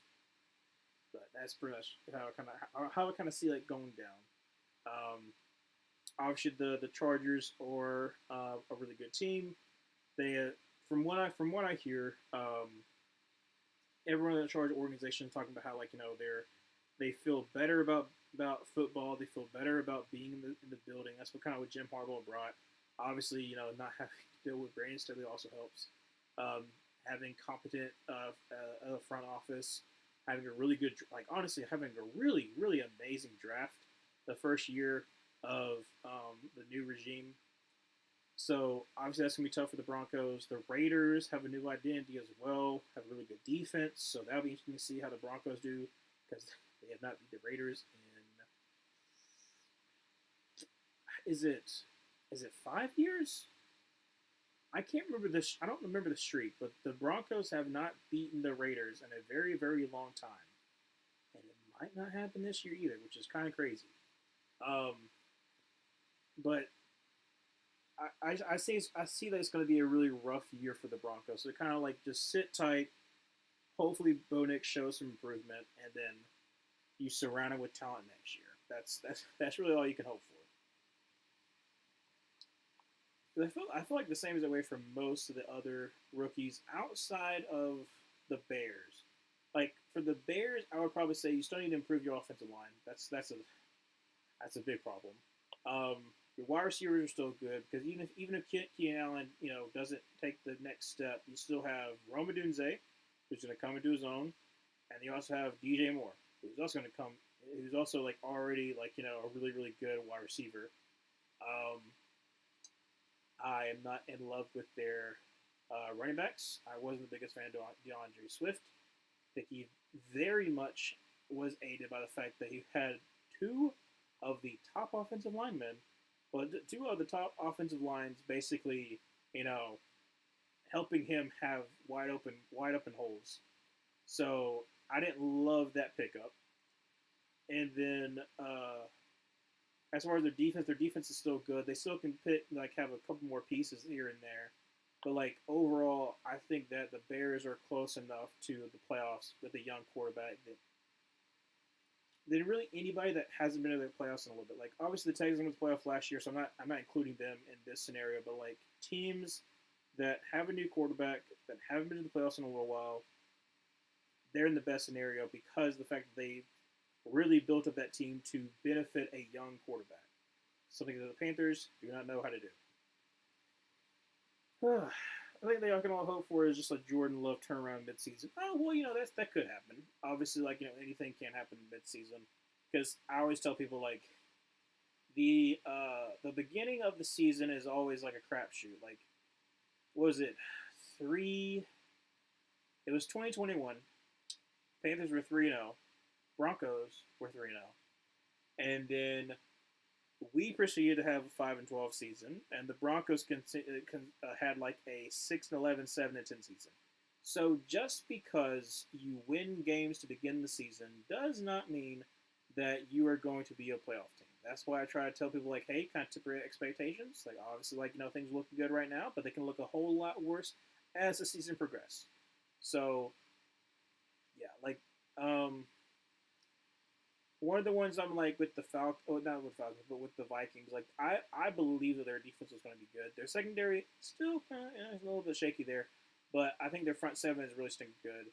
I'm just concerned if Sam Darnold going to be able to continue this. I don't know. Steelers are another one like they're showing the Panthers game. Steelers, your defense is going to keep you in most games. Can your offense continue to lead you to be a playoff team? I don't know.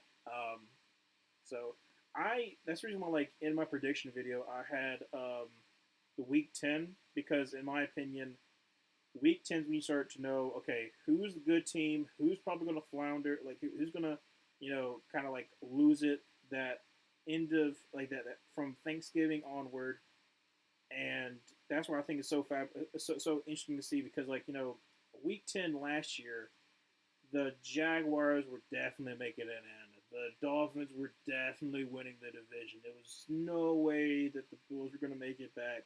And then you see how the season progresses. But, you kind of knew that in the back of your mind for a lot of people, it was like, are the Dolphins going to continue doing this and just going to continue to, flounder? And is flounder the right word? I might not be using the right word. But the Dolphins are going to continue to mess up in December, in January, and are going to fall off the face of the earth. And it's going to be like, why are the Dolphins continue to do this? And it's going to be really embarrassing. And it happened. And I expected it to happen this season. Now, I did not think that Tua was going to be out. And I don't know how long he's going to be out for. But I kind of expected the same thing to happen this season because, until you show somebody like that, you're not the same old team that you always have been. People are going to assume it's going to happen. Like, oh, well, the Dolphins can have really good start the season, but then they're going to flounder in December and January because they play in cold weather, and they're not a cold weather team. Like that kind of thing. But I don't know. It'll be interesting to see how the Dolphins do the next couple of weeks, especially without Tua, because I don't see them rushing him back anytime soon. So it'll be interesting to see for sure. The other one. So obviously Malik Willis did pretty good for the Packers. So that's kind of a surprise. He managed the game well. I'll say that he managed the game well. Obviously, you have over 200 yards rushing. You're probably going to win the game. You have a very opportunistic defense, which is going to help you out as well. Jordan Love's injury doesn't look as bad as previously thought, so that's also beneficial. That hopefully he can be not rushed back. I want to say rushed back. Hopefully he can take the proper time to be out, and the Packers can still be around 500. Honestly, as long as they're around 500 by the time Jordan Love comes back, they're still going to be fine. What's the other major injury? The 49ers are on a little bit injury bug. Debo got hurt. He's going to be out for about 4 weeks. Christian McCaffrey's going to be out for 4 weeks. I was kind of okay. I kind of felt that the 49ers were going to have a little bit of Super Bowl hangover, and it might still happen. It might not. I don't know. But it is kind of one of those things that's like, ooh, injuries are starting to kind of like creep up on you. Kind of being a little bit concerned. And they have a really hard schedule this year, too. So it'll be interesting to see for the 49ers how it kind of plays out over the next couple of months. Because obviously they're still a good team, but in a very hard division where you have the Seahawks, the Cardinals, and the Rams, all really good teams, and you have a really tough schedule where you have to face off against a lot of the good teams of the NFC and AFC. They're gonna have to be pushing it to even win their division. I don't think they're gonna win the division. Flounder is right. Okay. I thought I was right, but I was like, in my head, I was like, Flounder. Is Flounder right? I don't know. I've always heard it, but I was like, it's always one of those words you're like, I don't know if it's right. I have no hope for them after 2, especially because I don't trust he won't get injured again when he gets back. Yes, that's one of the unfortunate things. We talked about it when I streamed Thursday. Obviously, I want him to make the right decision. I want to make the right decision for him, but we all have our own opinion of the situation, and you don't want him to get hurt again because it's hard to watch. So, like I said, I hope that he makes the right decision for himself. Whatever that might be, you gotta support it. But I don't know. I'm still concerned for the Dolphins overall. I wasn't high on them this year, and I don't think I'm gonna be high on them at all this next couple of weeks. Yeah, Packers just to keep above 500. That's what I'm saying. Like it's you have a decent enough schedule that you can lose 6 games and still be within the divisional race. It's going to be between you and the Lions. I still feel like it's going to be between the Lions. But you still have a difficult enough schedule that you need to make sure that you're about 500 by the time Jordan Love comes back. And then who is having issue? Hold a second. I hate the heart right there. I can't see. Who is having the issue with the ACL on the 49ers? I'm pretty sure that was Debo. I saw that Debo was going to be out for a little bit. Going to be a touchback for the Falcons. Let's see. Debo saying injury. So his calf. So he has a calf issue. Christian McCaffrey has a calf issue. Multiple people in the 49ers have calf issues. Dre Greenlaw. Oh, that's interesting. When is Dre Greenlaw coming back? Obviously, he happened in the Super Bowl, so I mean, this might not even happen. Might not even be back this season.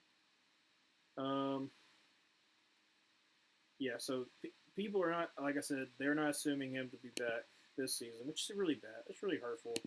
Dre Greenlaw, such a great linebacker. Unfortunately, he got injured in the Super Bowl. First down 10 from 30. Play action pass. Kirk Cousins surveying the field. Going to check it down to Bijan, who's going to get about 7 or 8. So 8 yards in the play. So it's going to be, 7 yards in the play. Second down 3 for the Falcons from the 37-yard line. Good.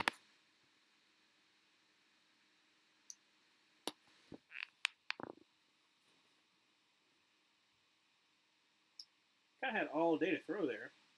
The pass rush for the Eagles are not really coming on to him. So 7-yard gain, second down and 3. Kirk Cousins under center again. Going to be a handoff to Bijan. Going to try the right side. He's got plenty of room. Up to the 40, up to the 45, and all the way to, depends on where he steps out of bounds. Could have been the 45.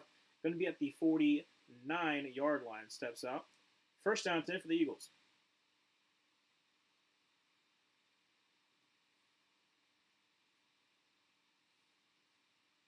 So far, lean on Bijan this drive.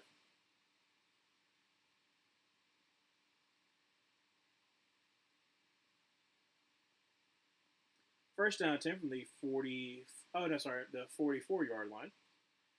Kirk Cousins under center. Going to be handoff to Bijan. Going to be a zone read, and oh my goodness, is that Linderbaum? Yeah, Linderbaum, not Linderbaum.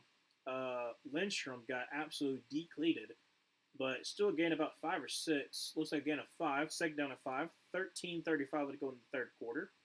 So far, the Falcons have relied on Bijan Robinson. Hopefully, he does not get a touchdown, because I do not need him to get a touchdown. Kyle Pitts has been very, very quiet today, as usual. I'm going to send Ray McCloud in motion. Going to be a play-action pass. That's a hold. How do you not call a hold there? It's a catch by Bijan, but goodness gracious, up to the 25-yard line. How do you not call a hold there? He's hugging his hips. The left tackle there, Jordan Matthews, that is a bad hold. They did not call it. A hold on Josh Sweat, but goodness gracious. Bijan Robinson gets the catch, gets all the way up to the 25-yard line. First down 10. Ah, goodness gracious. So far, Bijan Robinson's having a great night. I don't need that.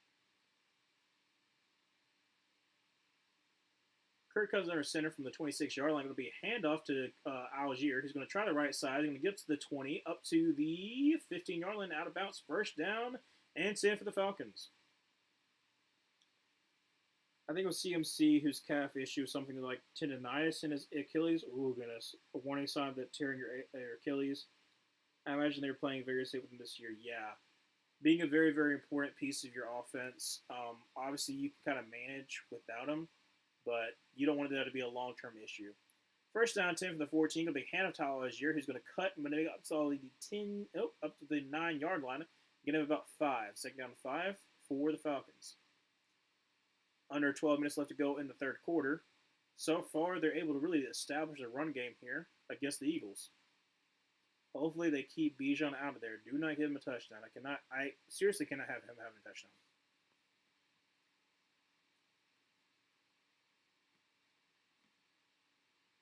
$11:40 left to go in the third quarter. Kirk Cousins under center with Algier in the backfield. I'm going to send Ty into motion. Going to be a toss over the left side. He's got blockers. Going to be stopped by number 59. Only a 2-yard gain, I think. Yeah. So third and about 3. 11:20 left to go in the third quarter. Moving pretty quick and efficient down the field the first drive so far. Yep, no, the Falcons have come out swinging so far. Really have been leaning on Bijan Robinson. He's back in there for that 3rd and 4.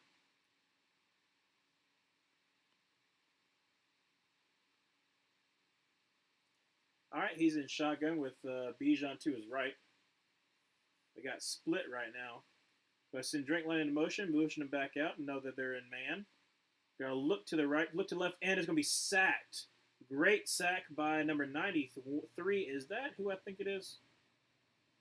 Is that Milton Williams? I think it is. Yep, Milton Williams from Louisiana Tech. Loved him coming out. Very good pass rushing defense tackle.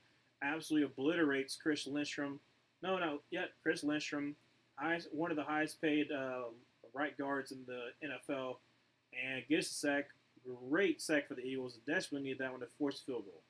So 34-yard attempt for Young Waku. Going to be up, and it's going to be right down the middle. So 9-7. So far, the Falcons have not been able to really, take advantage of really good field position. Well, really good drives. Ultimately stall in the red zone. So 9-7. Eagles need to respond.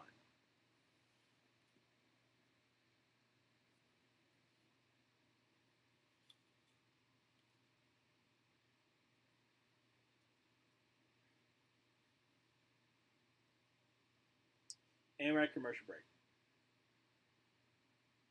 Ooh.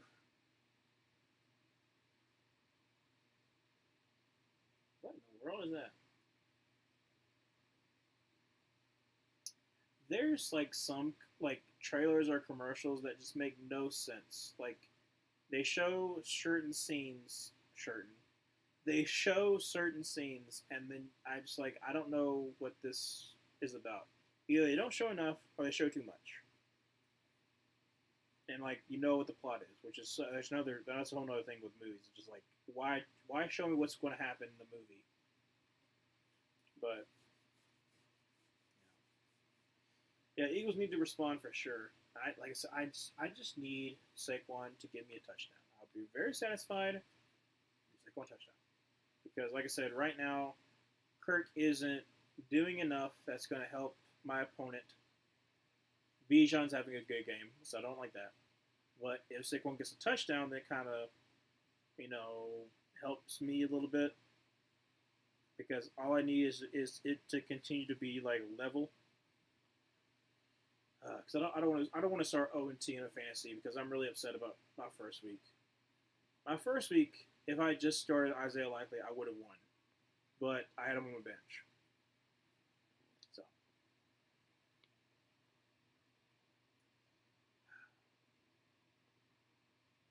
while we're at commercial break, I'm gonna look again. I looked at it earlier today. I'm gonna continue to hurt myself, and I shouldn't say that. My bad. That's stupid of me. I'm gonna continue to see Fortress Awards. I'm gonna continue to see what people are gonna say about the Carolina Panthers, mainly because I don't know. The not this past review video that I did, but the first one. One of the commenters was like, you know, it's so hard not to look at these kind of videos, and I was like, yeah, it's like you rubbernecking a car crash, and you just can't help but look and see at the destruction and the wake. Anything new that I'm seeing right now. Nothing too terrible. Going to be a touchback for the Eagles. So first down, 10 from the 30-yard line. Goodness. Yeah, nothing really anything new. Just Chad Johnson saying that they're going to talk about the Bryce situation on the nightcap. No, nothing really anything new. So no one's really saying anything with the Panthers, thankfully, but they will continue to do so as week progresses. Let's see here. This is where those 3 points would have helped the Eagles. Yeah, no, absolutely. Just take the points. First down, 10 from the 30-yard line. We got Jalen Hurts in a shotgun. Going to send Dotson in motion over to the left. But drop it. Going to be handoff to Saquon. He's going to get a hold, get up to the 40-yard line, a 10-yard gain. Depends on what they spot him. First down, 10, I believe. Nope, second and 1. 10 minutes left to go in the third quarter. Still 9-7. I don't understand not taking the points in the first half. It just never makes sense to me. Yeah, like I said, I get it in some scenarios, but like early on in the game, like what we talked about, you want to put the pressure on the opposing team. So yes, you might see it as a quote unquote defeat that you didn't score a touchdown, but you still got points and you take them anywhere you can. Going to be another handoff to Saquon. He's going to make a man miss and going to fall forward for about a 4-yard gain. So first down 10 for the Eagles. 9:25 remaining in the third quarter. Eagles first down 10.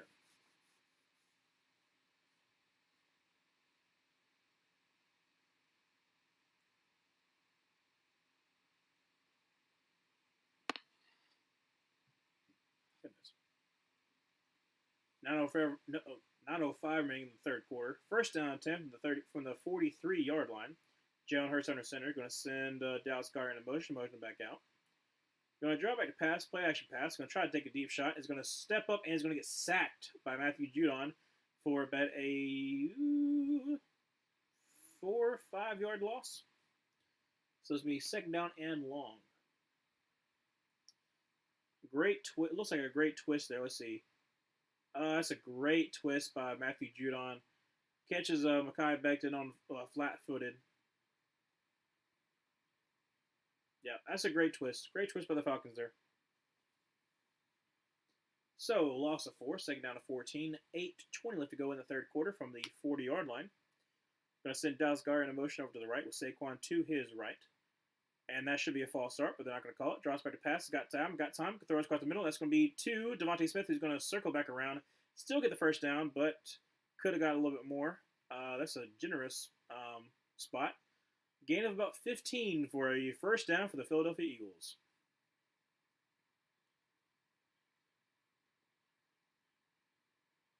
Cam Jurgens is really handling Grady Jarrett there. So first down 10 from the 46-yard line of the Falcons. Jalen Hurts in the shotgun with Miles Sanders. Goodness gracious. Yes, finally a catch to Saquon Barkley. Make a man miss. Gets the first down. Gain of about 10. First down 10 for the Eagles. Finally, give him a catch. Thank you. Now just give a touchdown. 7:25 remaining in this third quarter. First down 10 for the Eagles. Still down 9-7.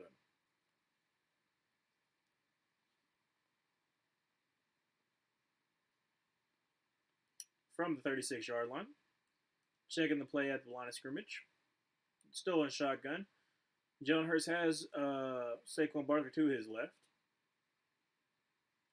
Going to be a handoff. Saquon. He's got room. Going to try the left side. Get about 4 on the play. So second down and 6.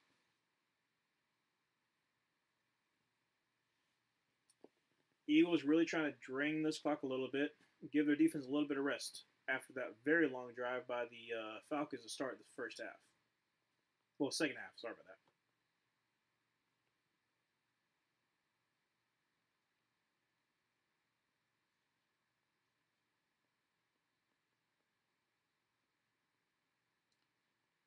All right, so Saquon's to the right of Jalen Hurts. Goodness gracious, had a little brain fart.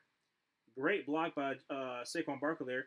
Throws on the run, and that's going to be to Devontae Smith, who gets the catch. That is a great catch by Devontae Smith, and it gets all the way to the 13-yard line. So first down and 10 for the Eagles. Throws on the run by Jalen Hurts. Like I said, great pickup by Saquon Barkley there, and like I said, that's a great play. First down 10 for the 13-yard line. Going to be a handoff to Saquon Barkley. Makes a man miss, makes another man miss. Get up to the 8-yard line. Gain of 5 by Saquon.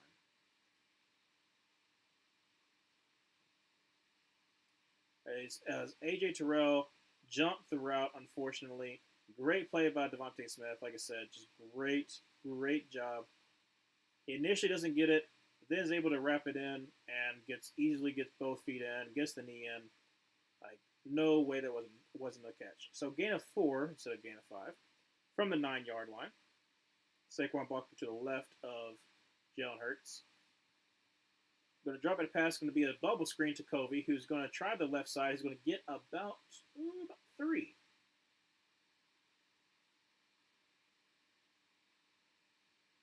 .508 remaining in the third quarter. It is 3rd and 3. Give it to Saquon, please.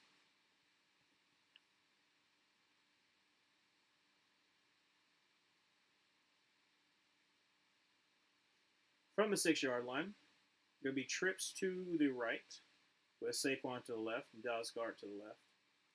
Going to send Dotson in motion over to the left, so it's going to be split. Going to try that 3-2, drop it a pass. He's got time, takes a shot, and it's going to be a touch. Oh, great job by number 3 there, Jesse Bates on Devontae Smith. 4th and 3. Eagles probably going to take a field goal here. Yeah, he had him, but great play by Jesse Bates there. Just tacks the hands, not able to hold on. Great defensive play by Jesse Bates.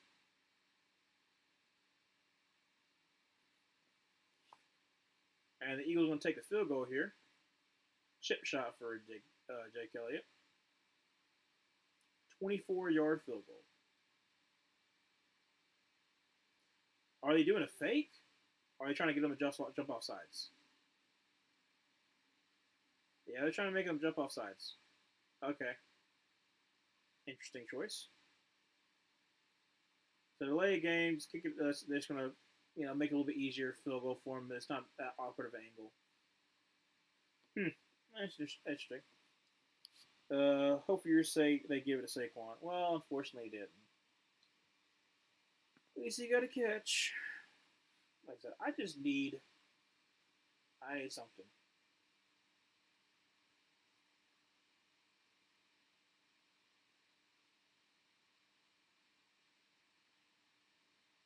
I said for a 29-yard field goal, took to go up by one. Kick is up, and it is right down the middle. So Eagles are up 10-9, 4:28 remaining in the third quarter. Still a lot of game left.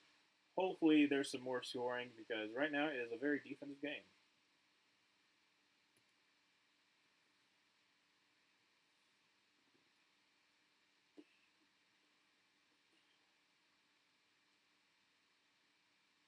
Yeah, the only other problem too that I had for fantasy this week is that my opponent had Kyrie Fairburn. Now I did not see him getting 23 points because who expects their kicker to get 23 points? So that's what's really hurting me right now, and that's the reason why I need Saquon to get a touchdown for fantasy purposes, but also because I want the Eagles to win. Try to get this defensive jump again. Yeah, like I said, in that case, like what they did the first quarter, I didn't like what they called a timeout. Like you still can use a timeout if you are gonna kick a field goal. But in that scenario, you're gonna kick a field goal. You try to see if you can make them jump off sides because you're like, oh, we're gonna be some kind of trickeration. Who you should try to stop me. I don't mind that. Also, because it goes from 24 to 29-yard field goal. It's not that much of a difference.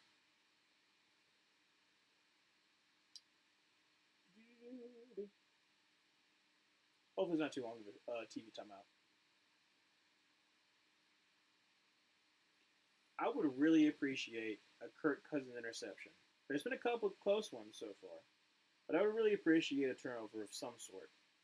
Whether it be Bijan fumbling, which would be nice, or Kirk Cousins fumbling, or Kirk Cousins throwing an interception, something like that. That would just would really warm my heart for the Falcons to lose. I need something good.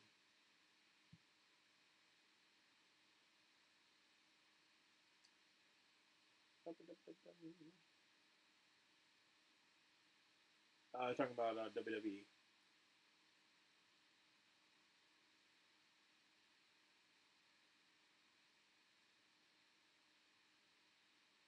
WrestleMania. I've never really been into wrestling. I don't know, like real wrestling. Like I wrestled in middle school and high school, but I never was into prof- professional federation wrestling. Some of my friends were, but I never was. Now my TV is a little bit frozen, which is not okay. Come on, dude. I have to go out and then go back in. Why is it doing that? Let's go here and then go back out. Don't know why it's freezing like that. Like the stream isn't freezing, so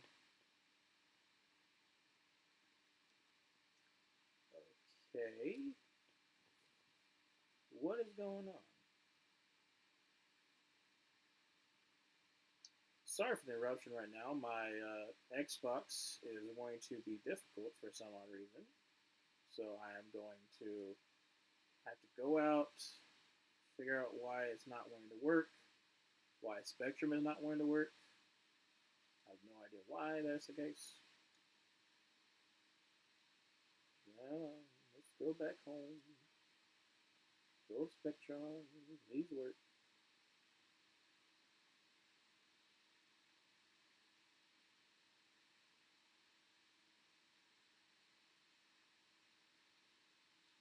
Come on. Work from here.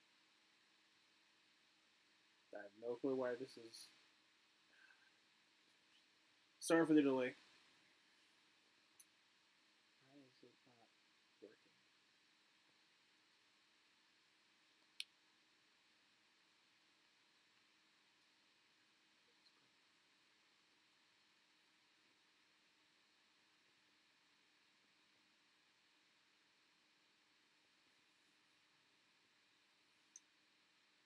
Okay.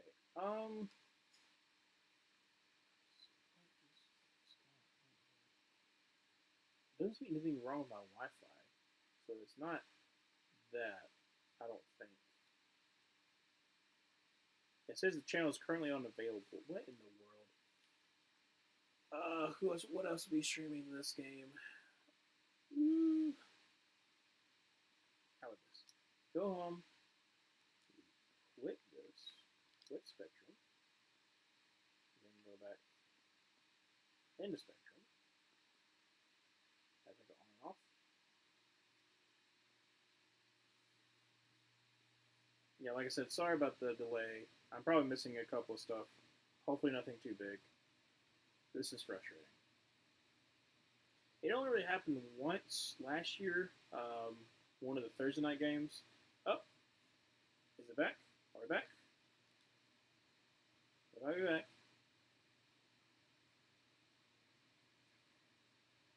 We are not back.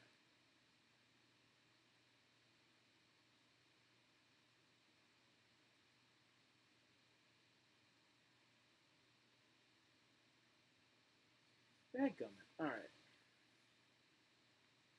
Let's see here.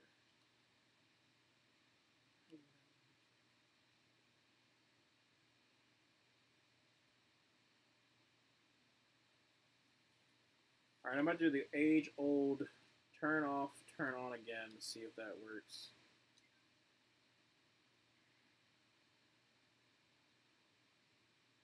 Again, sorry for the inconvenience. This is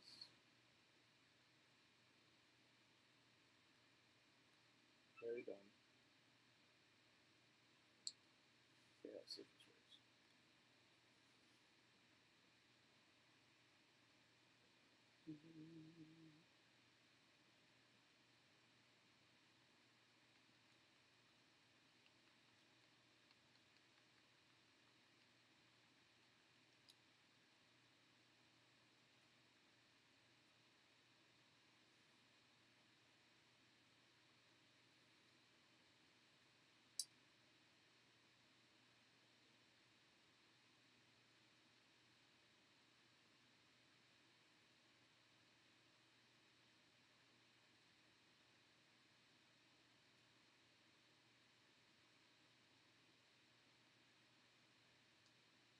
Are we back?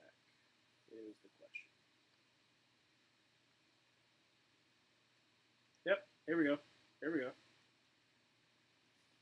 All right, great. We're finally back on. Okay, so Ray McLeod, great catch and run all the way to the Eagle side of the field. Can be first down and 10 for the Falcons from the 41-yard line. Sorry about the interruption. Kirk Cousins throws on his back foot, and it's going to be into the hands of Darnell Mooney, who's going to make a man miss and is going to score a touchdown with a front flip in the end zone. Goodness gracious, missed a lot there, but unfortunately, Kirk Cousins gets a touchdown. Great. Just great. 70-yard score, 70-yard drive there, 3:07 minutes on that drive. C.J. Gardner-Johnson got absolutely cooked there. Breaks on the inside and then just whiffs on the tackle by Darnell Mooney. And Darnell Mooney just, somersault front flips. And he's going to go for 2. They are 15-10. Need to make it a 7-point game. Bijan is to the right of Kirk Cousins. Going to be bunched to the left. Kirk is going to drop back to pass and is going to look, survey, and is going to throw, and it's going to be incomplete. Great defense by Quinyon Mitchell there, and also number 8 for the Eagles. My audio went too? Like, you can't hear me now? Okay, good. I was about to say, I was like, what? I'm going to be like, oh, come on. All right, so they did not get a 2-point conversion, so it is 15-10, 1:21 remaining in the third quarter. So Eagles need to respond.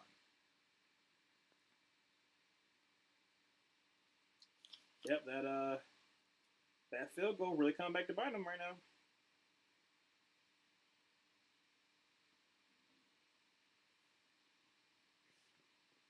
I want to see if there was any changes really in the stats. Falcons.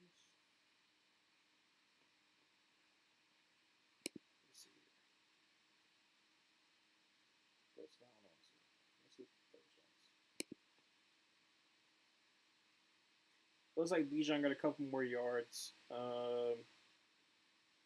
So far, Kirk Cousins 14 for 21 for 163 yards and a touchdown. Bijan 12 carries for 96 yards. Tyler Algier 9 carries for 53 yards. Both getting about 5. Well, Bijan getting 8 yards pop. Tyler Algier getting 5.9 yards pop. So far, a pretty decent game from the Falcons standpoint. Eagles, goodness, mainly just on the ground. Jalen Hurts 12 for 17 for 97 yards and a touchdown. Saquon Barkley, 12 carries for 59 yards. Jalen Hurts, 6 carries for 51 yards. Only really coming through the ground game and then also Devontae Smith. And that's pretty much it. Eagles desperately need to get something going. When 1 point makes the difference between just take the kick. Yeah, no, like I said, some people are just not as smart as us. Just take the points. Like I said, especially early on in the game. Was it time possession? Oh, that is a good question. Let's see here. Time of possession for the Falcons game. I know it's relatively close. Or I might be completely wrong. Let's see here. Team stats. It is. Yeah, it's almost exactly the same. 21-48 for the Falcons, 21-51 for the Eagles. I was almost dead on as far as it. I was like, oh, it's pretty close. Yeah, no, it's a 3-second difference. Goodness. Okay, so kickoff's about to ensue, and it is going to be for a touchback. So first down 10 from the 30-yard line for the Eagles.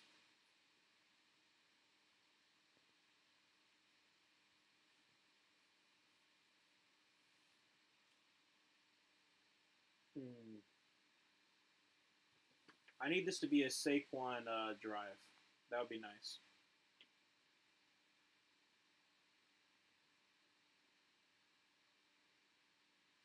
.121 remaining in the third quarter. First down 10 from the 30-yard line for the Eagles. Down 15-10.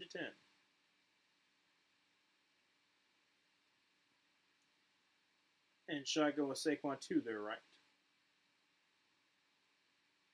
Jalen Hurts going to drop it pass. He's got time. Going to scramble out to his left. And is going to just gain about 2. So second down and about 8.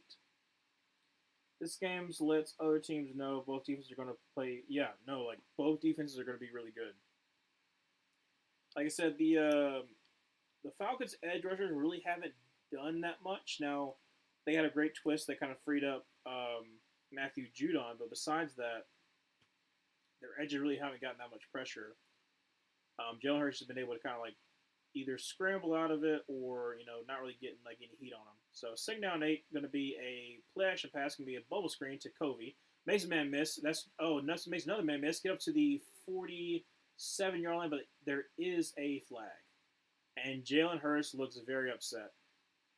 I think there might be a legal man downfield. They've been calling it all night. Yeah, now there's a man downfield. They've been calling it all night. Let's see if it was egregious. Caught on Cam Jurgens. So let's see. How far down the field was he? See, good. That's not good. Yep. About 5 yards down the field. Let's see. Good. And, yep. He's about 5 yards down the field by the time the ball leaves Jalen Hurts' hands. It's just bad execution. 30 seconds left to go in the third quarter. Second and 13. Saquon wants to the left. Jalen Hurts going to drop at a pass. He's got time. Got plenty of time. Throws across the middle to Devontae Smith, who's going to get about to be a 3rd and 4. We're going to go into the 4th.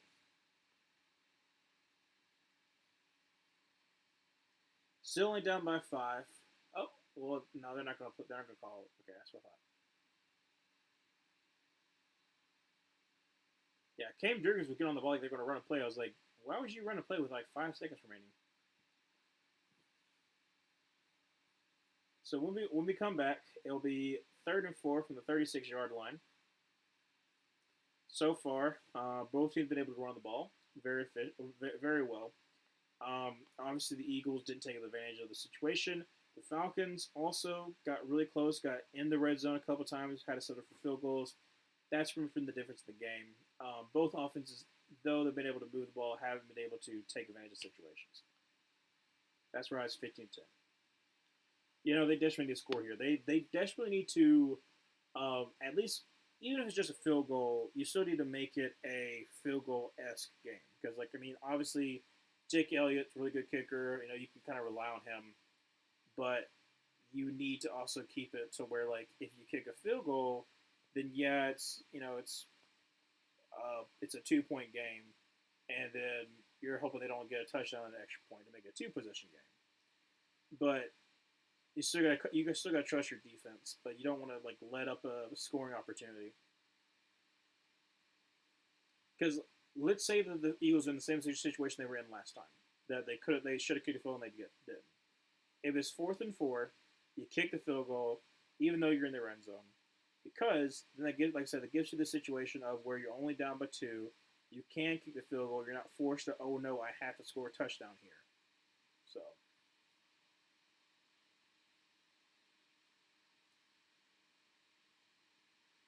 We're still at a TV timeout here. I'm kind of surprised they're really talking about the Acolyte. I haven't seen the Acolyte. Like you said, I'm not the biggest Star Wars fan, but I have heard that it is not very good. So I'm just kind of surprised they're like, oh no, you should watch this.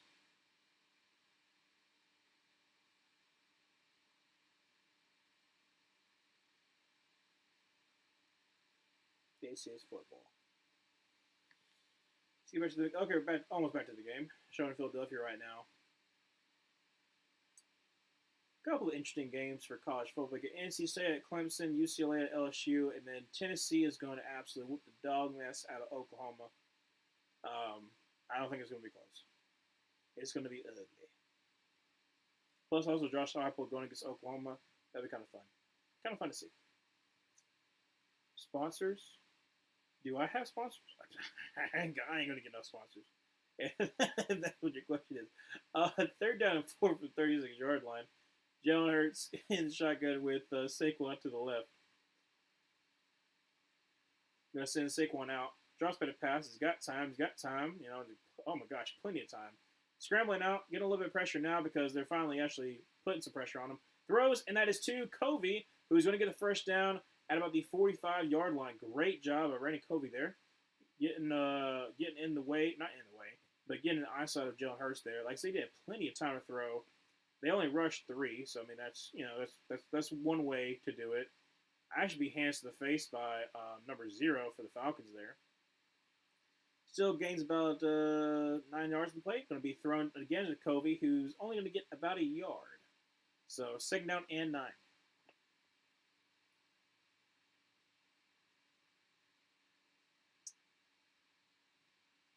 $14-20 left to go in the 4th quarter from the 46-yard line.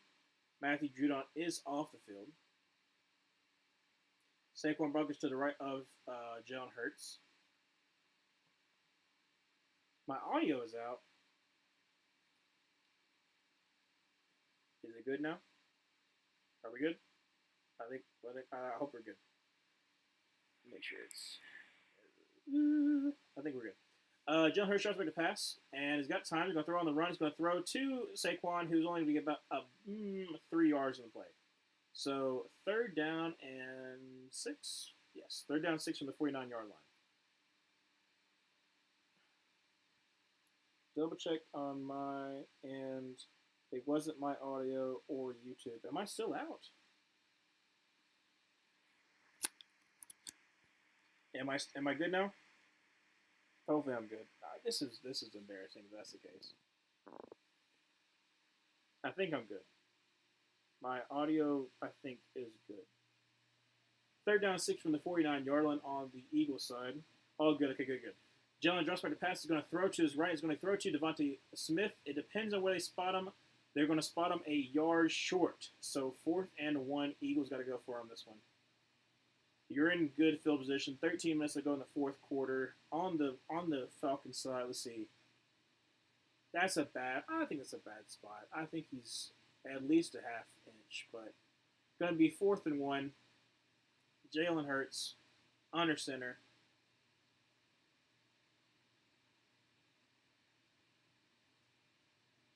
Try to get him to jump off sides.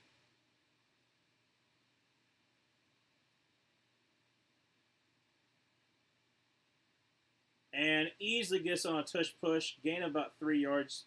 First down 10 for the Eagles. 12-18 left to go in the fourth quarter. Still down 15-10. Eagles are driving. First touch push you've seen, and, it's been very successful.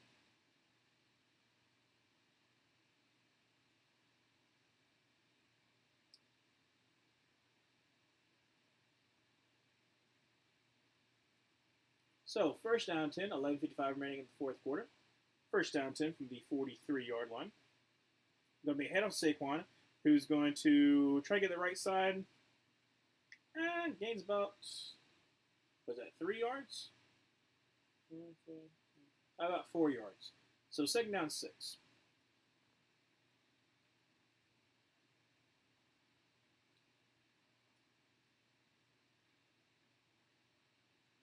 Yeah, I need Saquon to get a touchdown. I'd rather him get 2 touchdowns, but, you can only pick and choose. From the 40, Jalen Hurts is empty with bunch to the left. I'm going to drop it a pass. He's got time. I'm going to throw, and it's going to be to Covey, who's going to get up to about the 36 and a half, 35 and a half yard line. So, 3rd and short.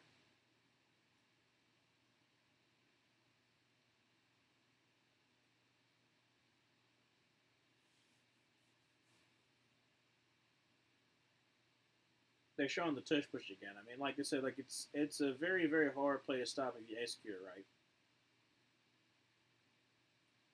Empty set again. 3rd down 2 from the 35 and a half yard line. Send Saquon in motion over to the right. Going to be a power. And Jalen Hurts gets up to the 25 and runs over Jesse Bates for another 2-yard gain.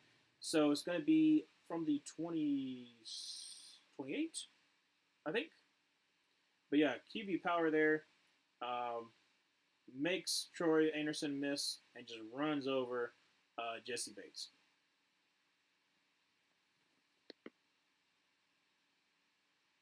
First down 10 from the 23-yard line. Going to be a handoff to Saquon's got room, but it's 20 up to the 15, all the way down to the 14-yard line. Gain of 9. So 2nd down and 1. Just feed it to Saquon, please. Just give it to him. 9:45 to go in the fourth quarter. Yeah, just great lanes for Saquon to run through. I think they're going to run it again. Play action. No. Ooh, goodness gracious. Great run by Jalen Hurts there. Gets the first down, but shakes. Is that Arnold Ebiketie? I think that is Arnold Ebiketie, number 17. Just shakes him and gets the first down on a read option. So far, it's a 7-minute drive. 58 yards for the Eagles. Eagles are running it down their throats.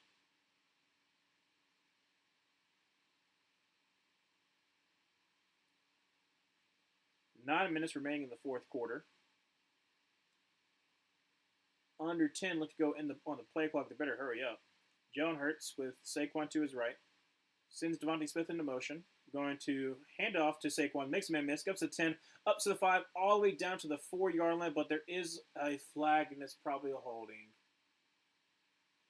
Come on. Come on, Eagles. Don't do things stupid. Don't do stupid things.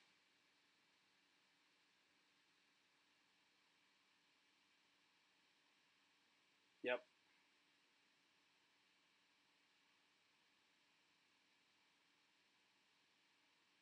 Yeah, Johnny Wilson get a little too aggressive. It's a pretty easy look to hold.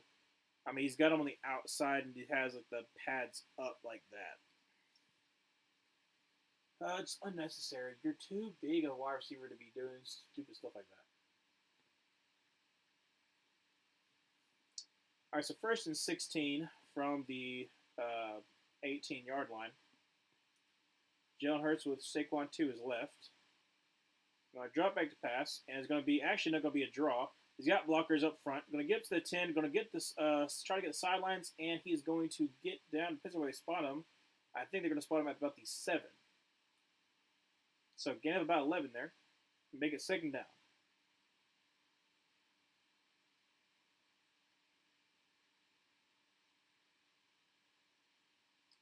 I think he gets out of the 7. Yeah. Another marking down to 6. So second down 4 from a 6. Saquon's to the left. Jalen Hurts. Please just give it to him. Reward him for the great game that he's had. Going to be handled to Saquon. He's going to make it. Ooh, nice spin move. Only going to gain 1 yard, though. Third down and 3. Just give it to Saquon.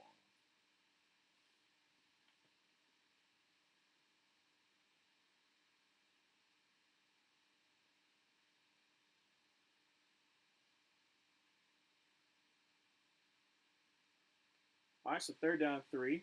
Very, very crucial here. 7:20 remaining in the fourth quarter. A 9-minute drive. Goodness gracious.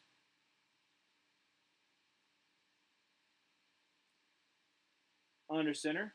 Going to be a play action pass. Throw it to Saquon. He's going to go into the end zone. Let's freaking go. Touchdown. Yes. Receiving touchdown for Jalen Hurts. Scores touchdown. Saquon Barkley receiving touchdown. I needed that. Thank you. Okay.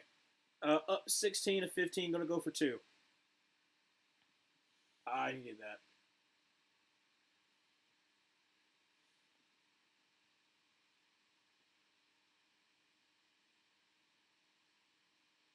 Let's see, did he get in?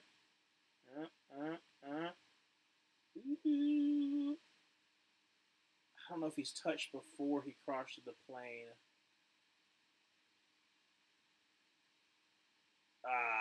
Dang it. Okay, so he's short by an inch. Okay, well, still give it to Saquon. He deserves it. Yeah. Yeah, he's short. Dang it. Okay, just give it to Saquon. Feed it to Saquon. Feed it to him. Give him the ball. Man, he deserves that. Are they taking him out? No. No. Don't. Oh, come on. Don't take him out.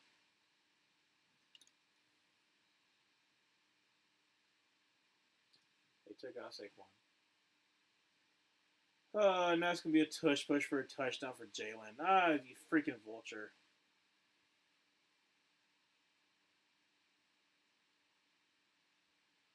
Nah, it's a touchdown. Dad. Now I can't even be happy about that. A touchdown for the Eagles, but come on, dude. 16-15 Eagles are going to go for 2.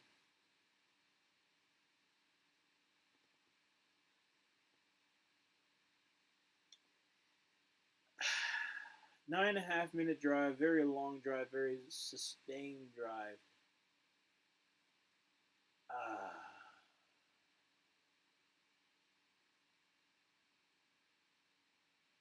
If I lose because of that, I'm going to be very upset. Saquon better get himself another touchdown. I swear. All right, 2-point attempt. Saquon's in the backfield with Jalen Hurts to his left. Going to be a handoff to Saquon. Does he get the 2-point conversion? Depends on where they spot him. I think he might be in, but it depends on where they spot him. I don't think there was a good spot to tell. So what is the official call? Okay, let's see. Did he get in? He's soaring through the air. He's not in yet. He's not in yet. I don't know. Ooh, I can't tell if. Okay, let's see. Not in, not in, not in, not in, not in, not in. In. He is in. That's a 2-point. Let's freaking go. He got the 2-point conversion. At least there's something there. Let's go. Yeah, he's able to reach it across. At least there's that. Okay, I can be happy. I'd be happy a little bit. Still be much more satisfied with the touchdown, but you know, maybe we can get on the next drive. There's still 6:47 remaining in the fourth quarter. Eagles are up 18-15. They're probably gonna go to commercial break because this, as like I said, that was a 9.5 minute drive.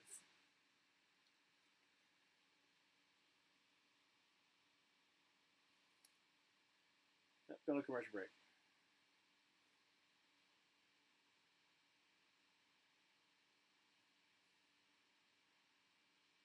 Is this like a bachelorette, but like for people over 50? The Golden Bachelorette. I've never been to those kind of shows. I've only okay. I've only recently gotten into like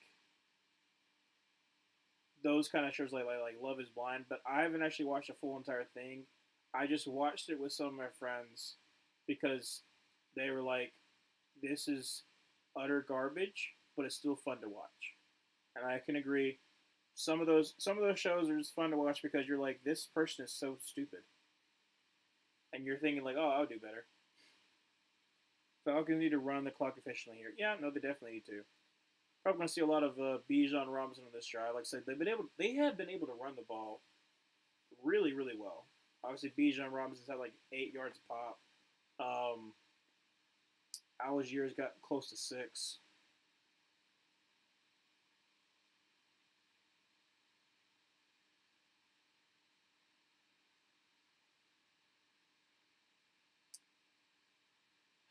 Still commercial break.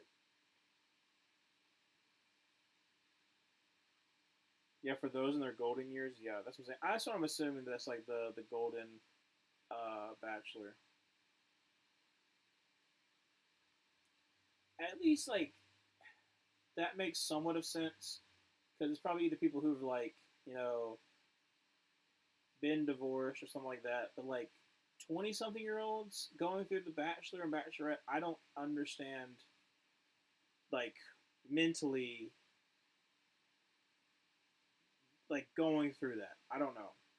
To me, I obviously I'm not the criteria they're going to be looking for, but I just can't imagine going through that process and being like, yes, you're going with all these other people, but you chose me, so that means that we're in love. I never understood that concept. Keying it away is going to be for a touchback. So first down 10 from the 30 for the Falcons.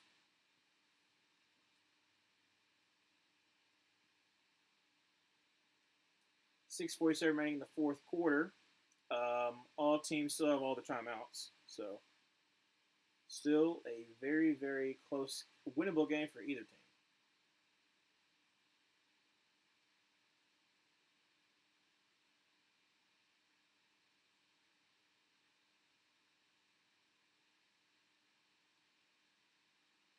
I need a Kirk Cousins interception.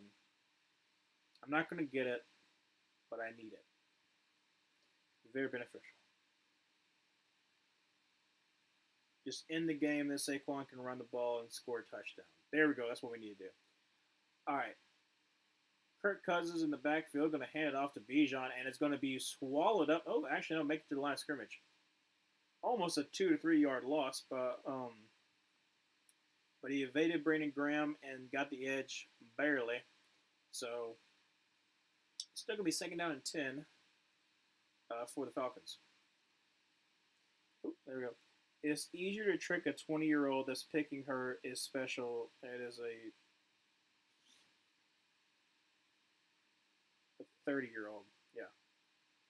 Oh, only again a one actually. Getting immediate pressure for the Eagles and just taking a deep shot and he misses. Misses Darnell Mooney. Kind of a wobbly pass. Third down and 9 for the Falcons. That's not what I thought they were going to do. Mike said, "Oh, he stops. Oh, that's not on Kirk. That's on Darnell Mooney. Why'd you stop, bro? Honestly, if he kept running, he would have caught that. So I don't, actually, that's not on Kirk. I thought it was on Kirk at first. I didn't see that he stopped running. This is not. Oh, oh. Don't know what the. Okay. There was a late substitution, but the play clock was going down.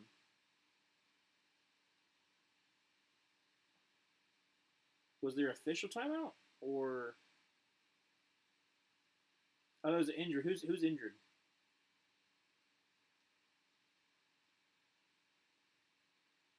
Someone is injured on the Eagles sideline. I can't tell who. They're not saying who yet. But they're taking a little bit of a TV timeout.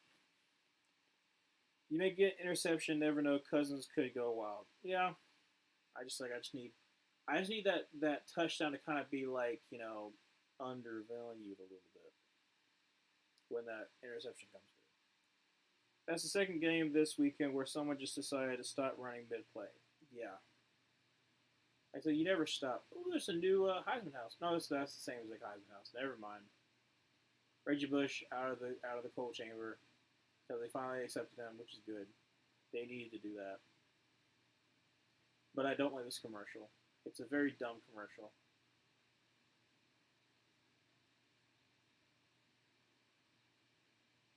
A couple of times I like the Heisenberg commercial, but that one's just dumb.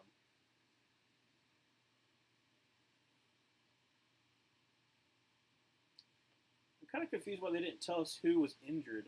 So, like I said, there's someone injured on the Eagles sideline. Um, I'm guessing it's a Falcons player because why else would they stop it if it's the Eagles on the Eagles sideline? But I have no idea.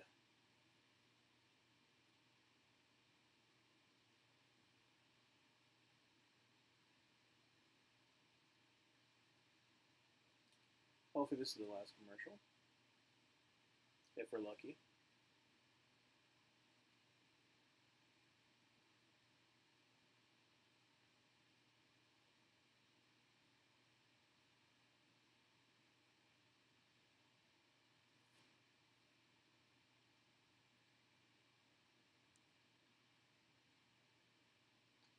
Are we back yet? All right, we'll be back. Looks like someone. Okay, so Quinyon Mitchell. Oh, they're just showing the. Oh no, Maddox. Okay, when Maddox hit Quinyon Mitchell, he started to hold his back a little bit. So that's what the issue was.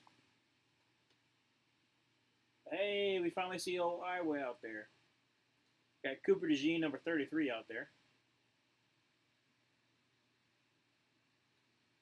Going to drop back to pass. Is getting pressured. Throws and going to be caught, but is going to be short of the first down by one. So 4th and 1 at the 39-yard line for the Falcons. 6 minutes left to go.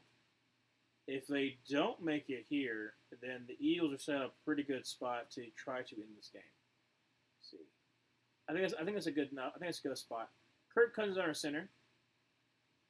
Bijan in the backfield. And Bijan is going to be stopped. He's going to be stopped. Let's freaking go. He didn't get it. That's a turnover on downs by the Eagles. There is a flag, but it's after the play. It's after the play. After the play. So regardless, it is still a turnover on downs. And they're saying C.J. Gardner-Johnson, his helmet got ripped off. So it's not him taking his helmet off.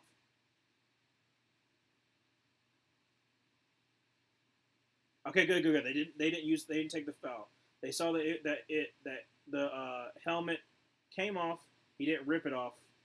But don't do anything stupid to get another flag. But good on the Eagles. Great penetration there by Jalen Carter, and then a great run fit by C.J. Gardner-Johnson. 5:38 remaining in the fourth quarter. Eagles take over on the Falcons side of the field from about the 40. Well, yeah, from about the 39-yard line. I just needed them to give it to Saquon. Give him a touchdown, please. That would be a very, very beneficial for me. Around 2-minute commercials to come. Honestly, there's probably a couple more. Because there's going to be this break.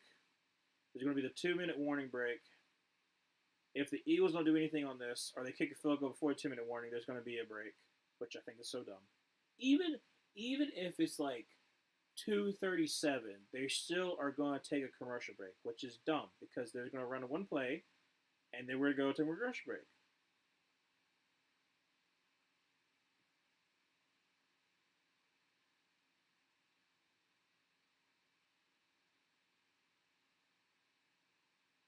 Mm-hmm.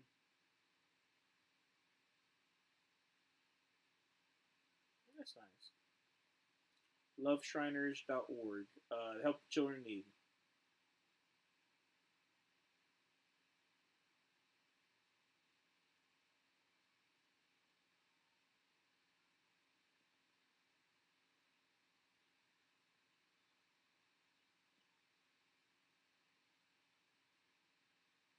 That's nice.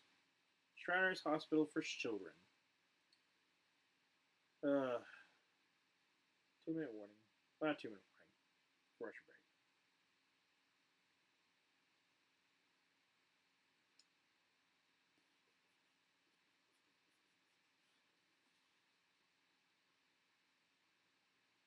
Unless the Eagles just fumble so badly here, I think they win the game. Yeah, like I said, it's closer than I thought it was going to be. I thought the Eagles were going to kind of pull away, but the Falcons defense really uh, kept themselves in the game.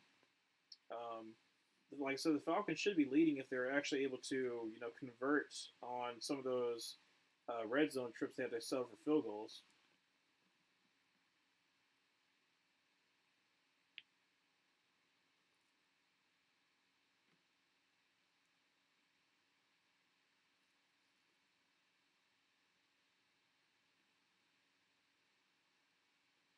Both coaches made some calls. I think they'll regret when the game coming down to a few points. I agree. First down, 10 from the 39-yard line. Hand off Saquon. He's got room up to the 35, up to the 30. It makes a man miss. All the way down to the 20. Oh, there's a flag. Of course there's a flag. He got the first down, but I'm assuming it's going to be a hold. Is it a hold? Holding. Pushing back. Still first down, but yeah, hold number 69.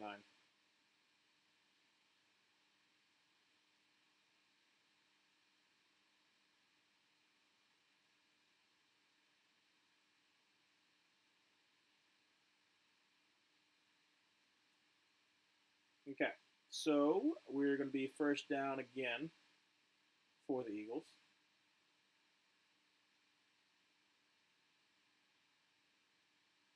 First and 17, 5:23 remaining in this fourth quarter from the 46-yard line.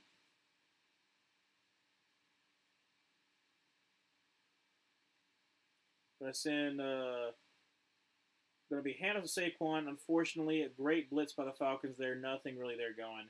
Lost about 2, so we're second down and 19.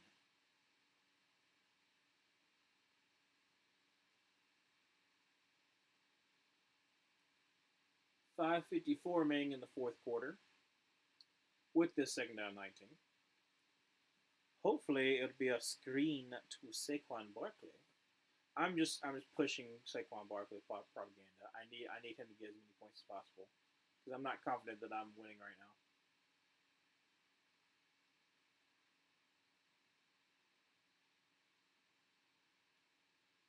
When I drop back to pass, he's got time, got plenty of time. Throws two. Is that Dallas Goedert? Yes, it is. All the way up to the 31, 32-yard line. Going to make it third and manageable, about third and 3, third and 4 for the Eagles. 4:14 remaining in the fourth quarter.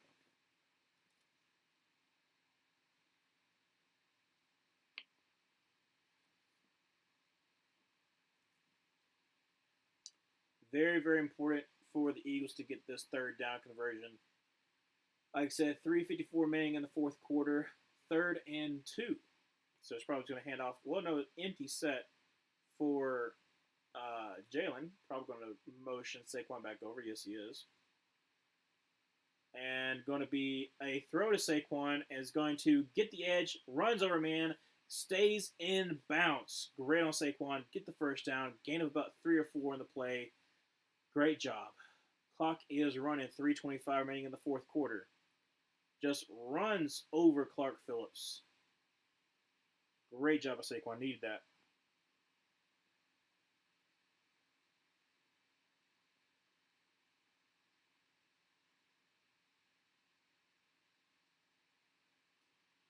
All right, so Saquon Barkley to the right of Jalen Hurts. First down 10 from the 28-yard line. Yep, 28-yard line. Going to hand off to Saquon, and is unfortunately going to get to the line of scrimmage. So 2:50 remaining in the fourth quarter, or second half. Second down and 10. Great job by Grady Jarrett there for the stop. Let me get up, and this is kind of important. Goodness, that was way too close. Second down and 10, 2:30 left to go in the fourth quarter. So if you get this first down, then it's going to be game. From the 27-yard line, Jalen Hurts with Saquon Barkley in the backfield. Going to be a handoff to Saquon. He's going to try the middle field. Gives him 20 up to the. I think he got the first down. He's close. Are they going to spot him? Yeah, they're going to spot a first down. It's going to be first down for the Eagles at the 2-minute warning at the 17-yard line. Great gain by Saquon Barkley there.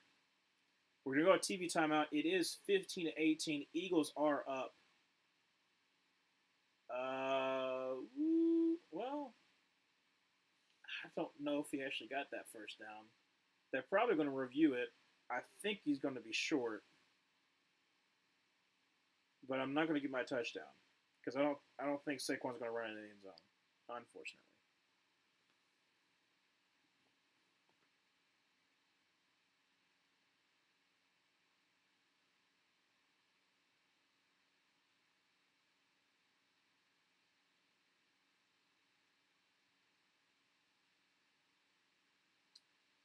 Hopefully not too long of a TV timeout.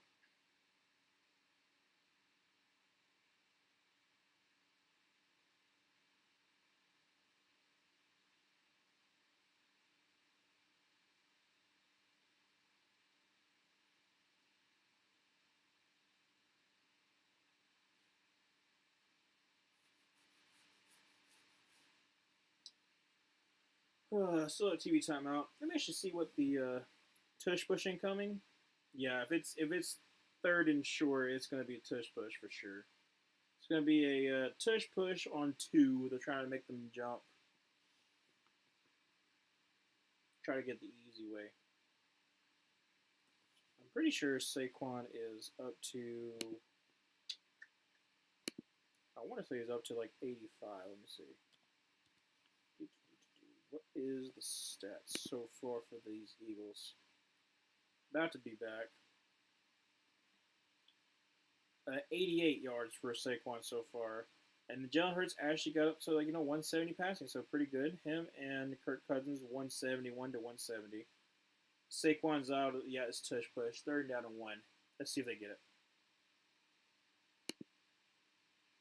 Yeah, he's about an inch short. Not an inch, but inches short.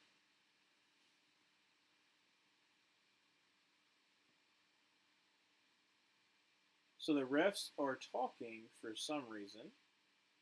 Everyone's in the huddle. The offense in the huddle, defense in the huddle, refs in the huddle. What is going on?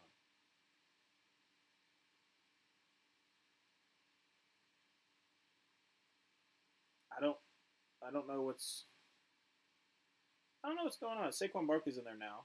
So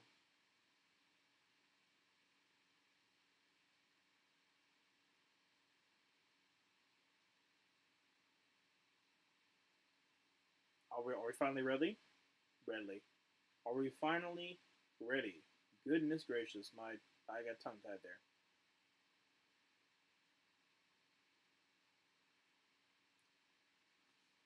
All right, third and 1.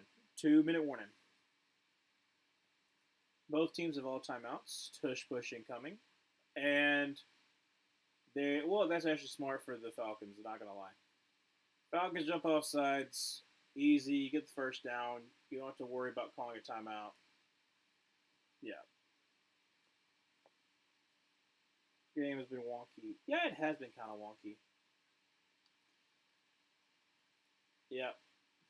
Good on the Eagles for declining that. You don't want to. You want them to force them to do a timeout.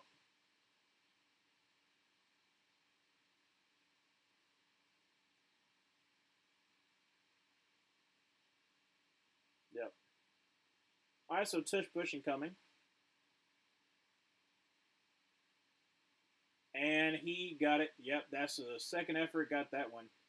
First down and 10 from the 17-yard line. Timeout for the Falcons. 1:56 remaining. Falcons got 2 more timeouts.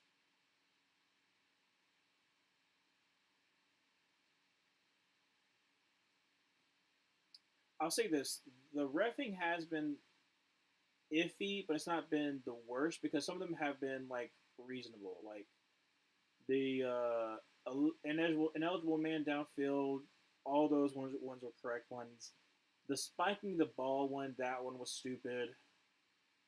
I'm trying to get other ones that I know for sure were bad, but all I'm thinking of right now is nothing that really sticks out to me. So it's not. It's been yeah.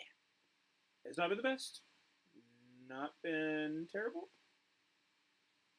It definitely wasn't like Sunday night. That's for sure. It was not totally like 21 flags and all. It might be. There might be a lot of flags. I haven't recognized it. It's first down 10 from the 17-yard line. Going to be a handoff to Saquon Barkley, who's going to find a hole, get up to the 13. I think it makes all the way to the 13-yard line. 1:51 remaining. Second timeout from the Falcons. Saquon continues on getting them rushing yards. Not bad, just a little picky, choosy when they want to call. Yeah, I can't see that. That kind of happens every single game. Especially because, sometimes we're thinking, well, why didn't this ref call it? It's because, they weren't focused on that. They didn't see it. That's what happens with a lot of times with holding calls. Sometimes, a ref is just not looking at it. They're looking at the left tackle. They're not looking at the right tackle. So some things do get missed. Sometimes there'll be penalties they shouldn't call because it's you can let that one go. But, yeah. I wouldn't want to have that job. I would not want to be a ref.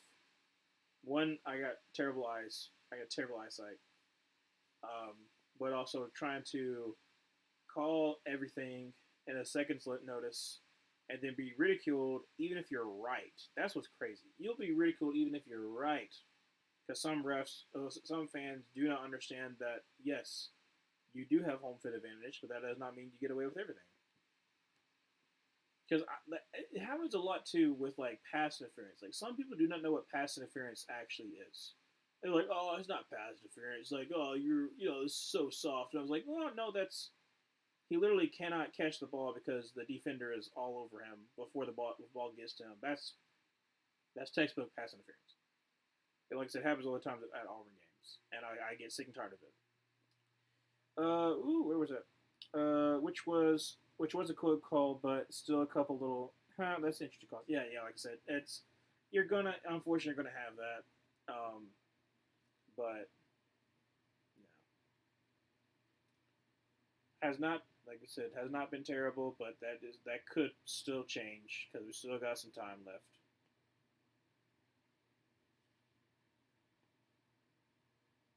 And we're back. We're talking about Scott Van Pelt.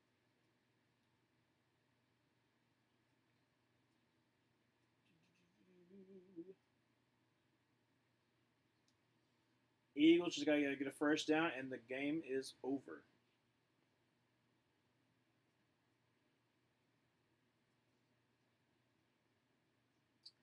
$1:51 remaining. Eagles are up 18-15.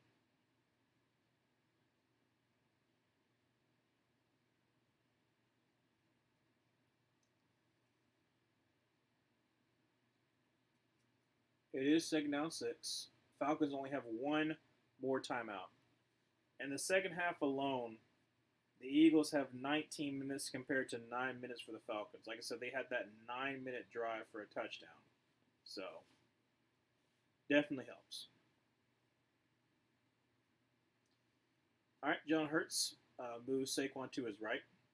Going to be a handoff to Saquon, who's going to make a no-man miss, going to bowl over somebody, get all the way to the 10, about a 3-yard gain. So it's going to be another timeout by the Falcons, their last one. Third and 3 remaining. Eagles, like I said, to get the first down. It is over. Wait. Oh goodness! Monday night game: Jacksonville versus the Bills, and the Commanders versus the Bengals. I'm probably going to do the Jags versus Bills because that is ugh, that's an awful Monday night slate. Goodness gracious!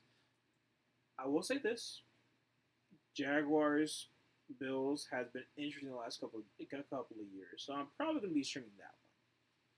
But I do not want to watch the Commanders versus Bengals. Ugh, ugh, it's not good.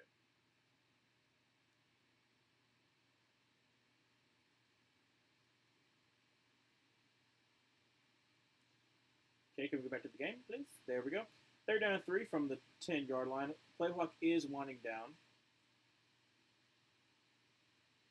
and Eagles call a timeout. Try to get him jump off sides. Call a timeout. 1:46 remaining in the game. I would have said fourth quarter, but might as well say the game.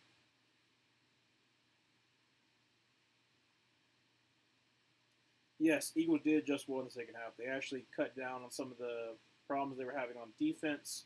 Obviously, able to really establish a run game. They were able to do that in the first half, but that 9-minute drive was more like a lot on Saquan.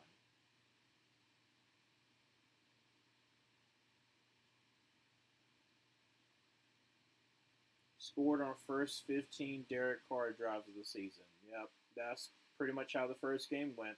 Just could not stop Derek Carr. They're showing the New Orleans Saints like Clint Kubiak. Um, just awesome offense so far at the beginning of the season. Third down 3, Jalen Hurts under center. Got Saquon Barkley in the backfield.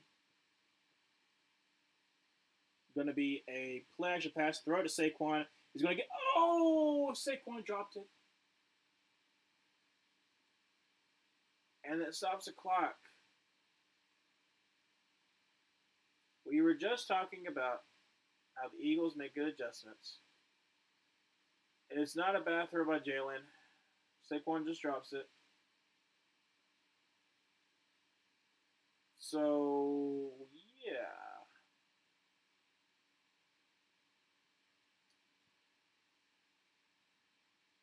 Yeah, Jags Bills going to be interesting, yes. Hoping not a bloodbath at halfway through. So feeling bad for the Jaguars fans. Yeah, I would too. 28-yard kick. Ooh, that was almost a bad kick. Good on, good on the holder for adjusting. That one was really bad, but still kick it through. 21-15. Eagles are up. 1:39 remaining. And no timeouts. Down by 6. Falcons. I said bad snap, but great recovery by the holder there to get Jake Elliott the kick. That could have been really bad. Okay. Silver lining. Falcons get the ball back. Kirk Cousins with an interception. So it's if that's the case, that negates not necessarily totally negates his touchdown, but it very severely negates his touchdown. I'm still probably going to lose this week though, because Kirk's had a decent-ish game so far.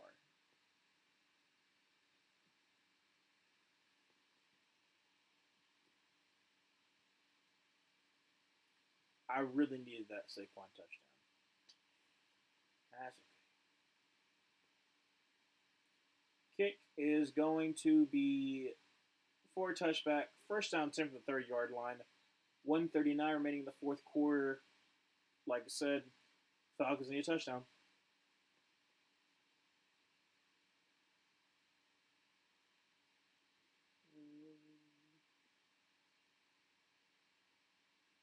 I bet it is loud up in Lincoln Federal Field.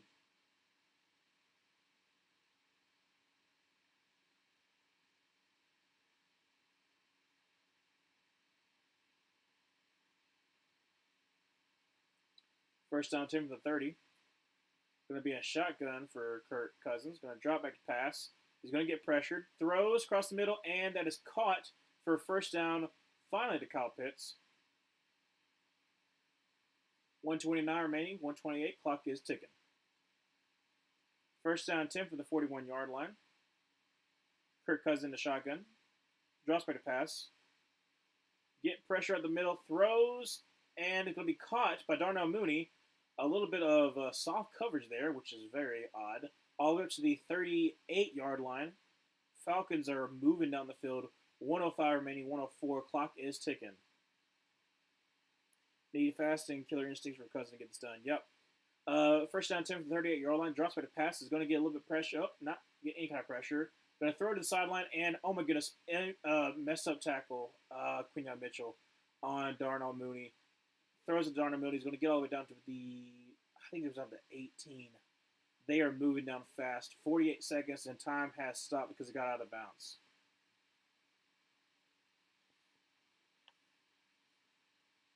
Now he gets down all the way to the 13. Goodness gracious. Absolutely horrible coverage for the Eagles. First down 10 from the 12 actually. Drops back to pass. Kirk Cousins throws to Drake London. Gets out of bounds. 43 seconds remaining.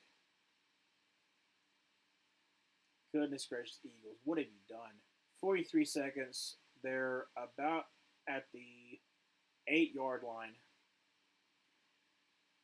The Falcons have no timeouts left. No. And that's the reason why I'm confused why these Eagles are not really trying to cover the boundary, because obviously they're going to try to get the boundary. Second down to 5 from the 7. Drops back to pass. Kirk Cousins. Kirk Cousins surveys, and that should have been the flag. Maddox got away with a pass interference for sure. 38 seconds, 3rd and 5. Let's see that one again.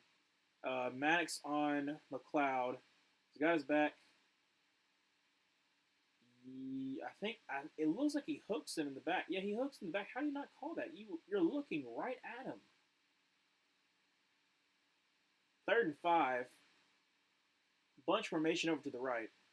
Kirk Cousins in a shotgun. Going to send Drake London into motion. Drops back to pass. Is going to take a quick shot to Drake London, who is wide open. Beats Darius Slay. Oh, my word. 21-21 with an extra point there up. Yeah, where was this all game? What happened is that the Eagles were doing some sort of prevent. They're getting away from what has helped them all game, and the Falcons are just able to move down the field because they're just going like to this. They're going towards the sidelines. Like they're not going across the middle. They have no timeouts. So okay, well. So because Drake London did some shots up in the air, there's a flag, so unsportsmanlike conduct. That backs up the extra point.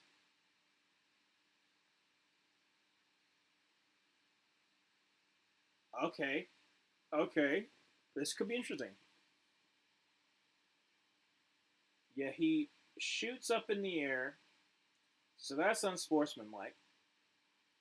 At least, like, that makes a look. Oh my goodness, this is what is this? A 47? How long is this? This feels just like the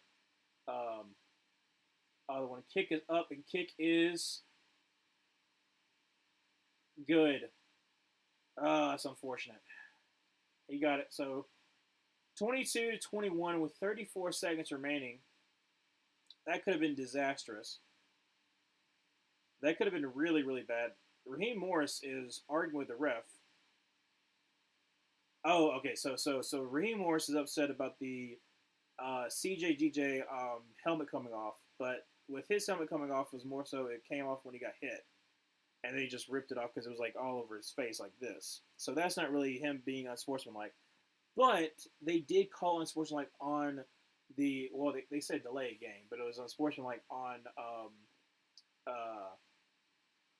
Jalen Hurts when he spiked the ball. So,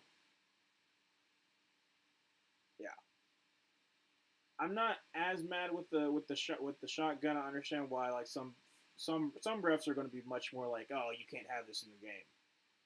But the spike one's still kind of stupid. But anyways, that's crazy. Like, yeah, the Eagles still have 2 timeouts, so it's not totally over. But it would be the Eagles to have what happened last year be the same exact thing that happened this year. They literally showed it before the drive happened that last year they had 3 leads under 2 minutes to go. That's still like wild.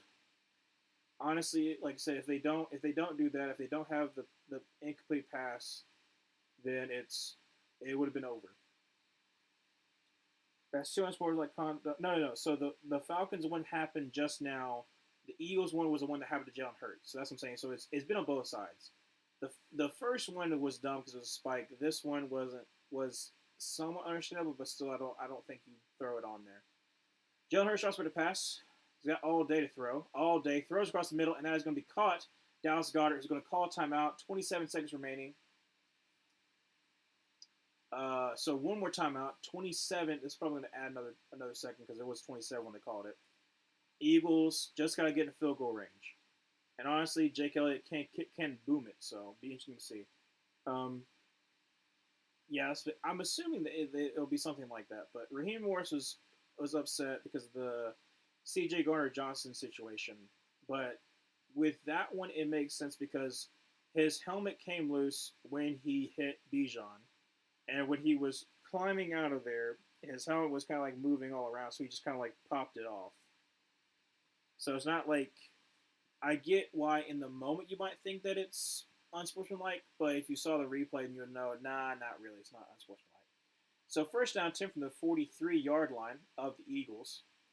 Jalen Hurts sends Dallas Goedert into motion. Going to drop back to pass. Has got all day to throw. Throws, and it's going to be picked. It's going to be picked by Jesse Bates.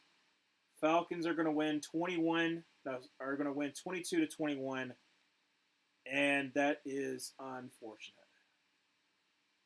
Wow. Oh, man. Caden Ellis, great twist, forcing Jalen Hurts to throw early.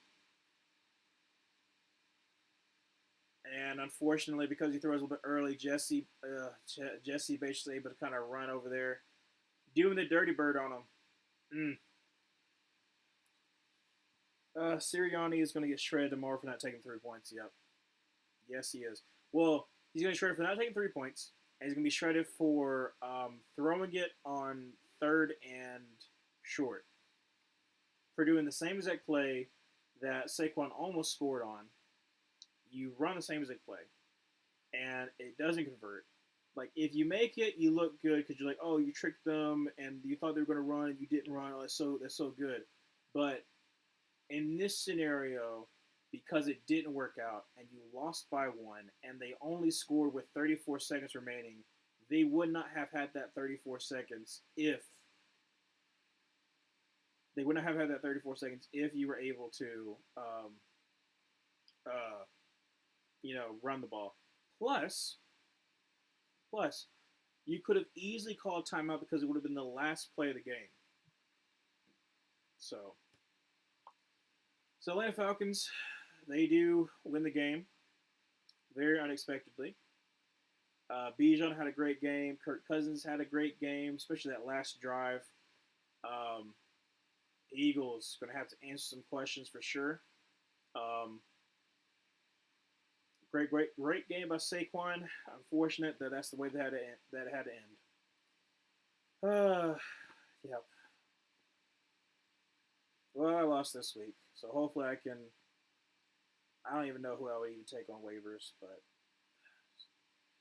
back-to-back weeks losing by less than 10 points. In fantasy, just great.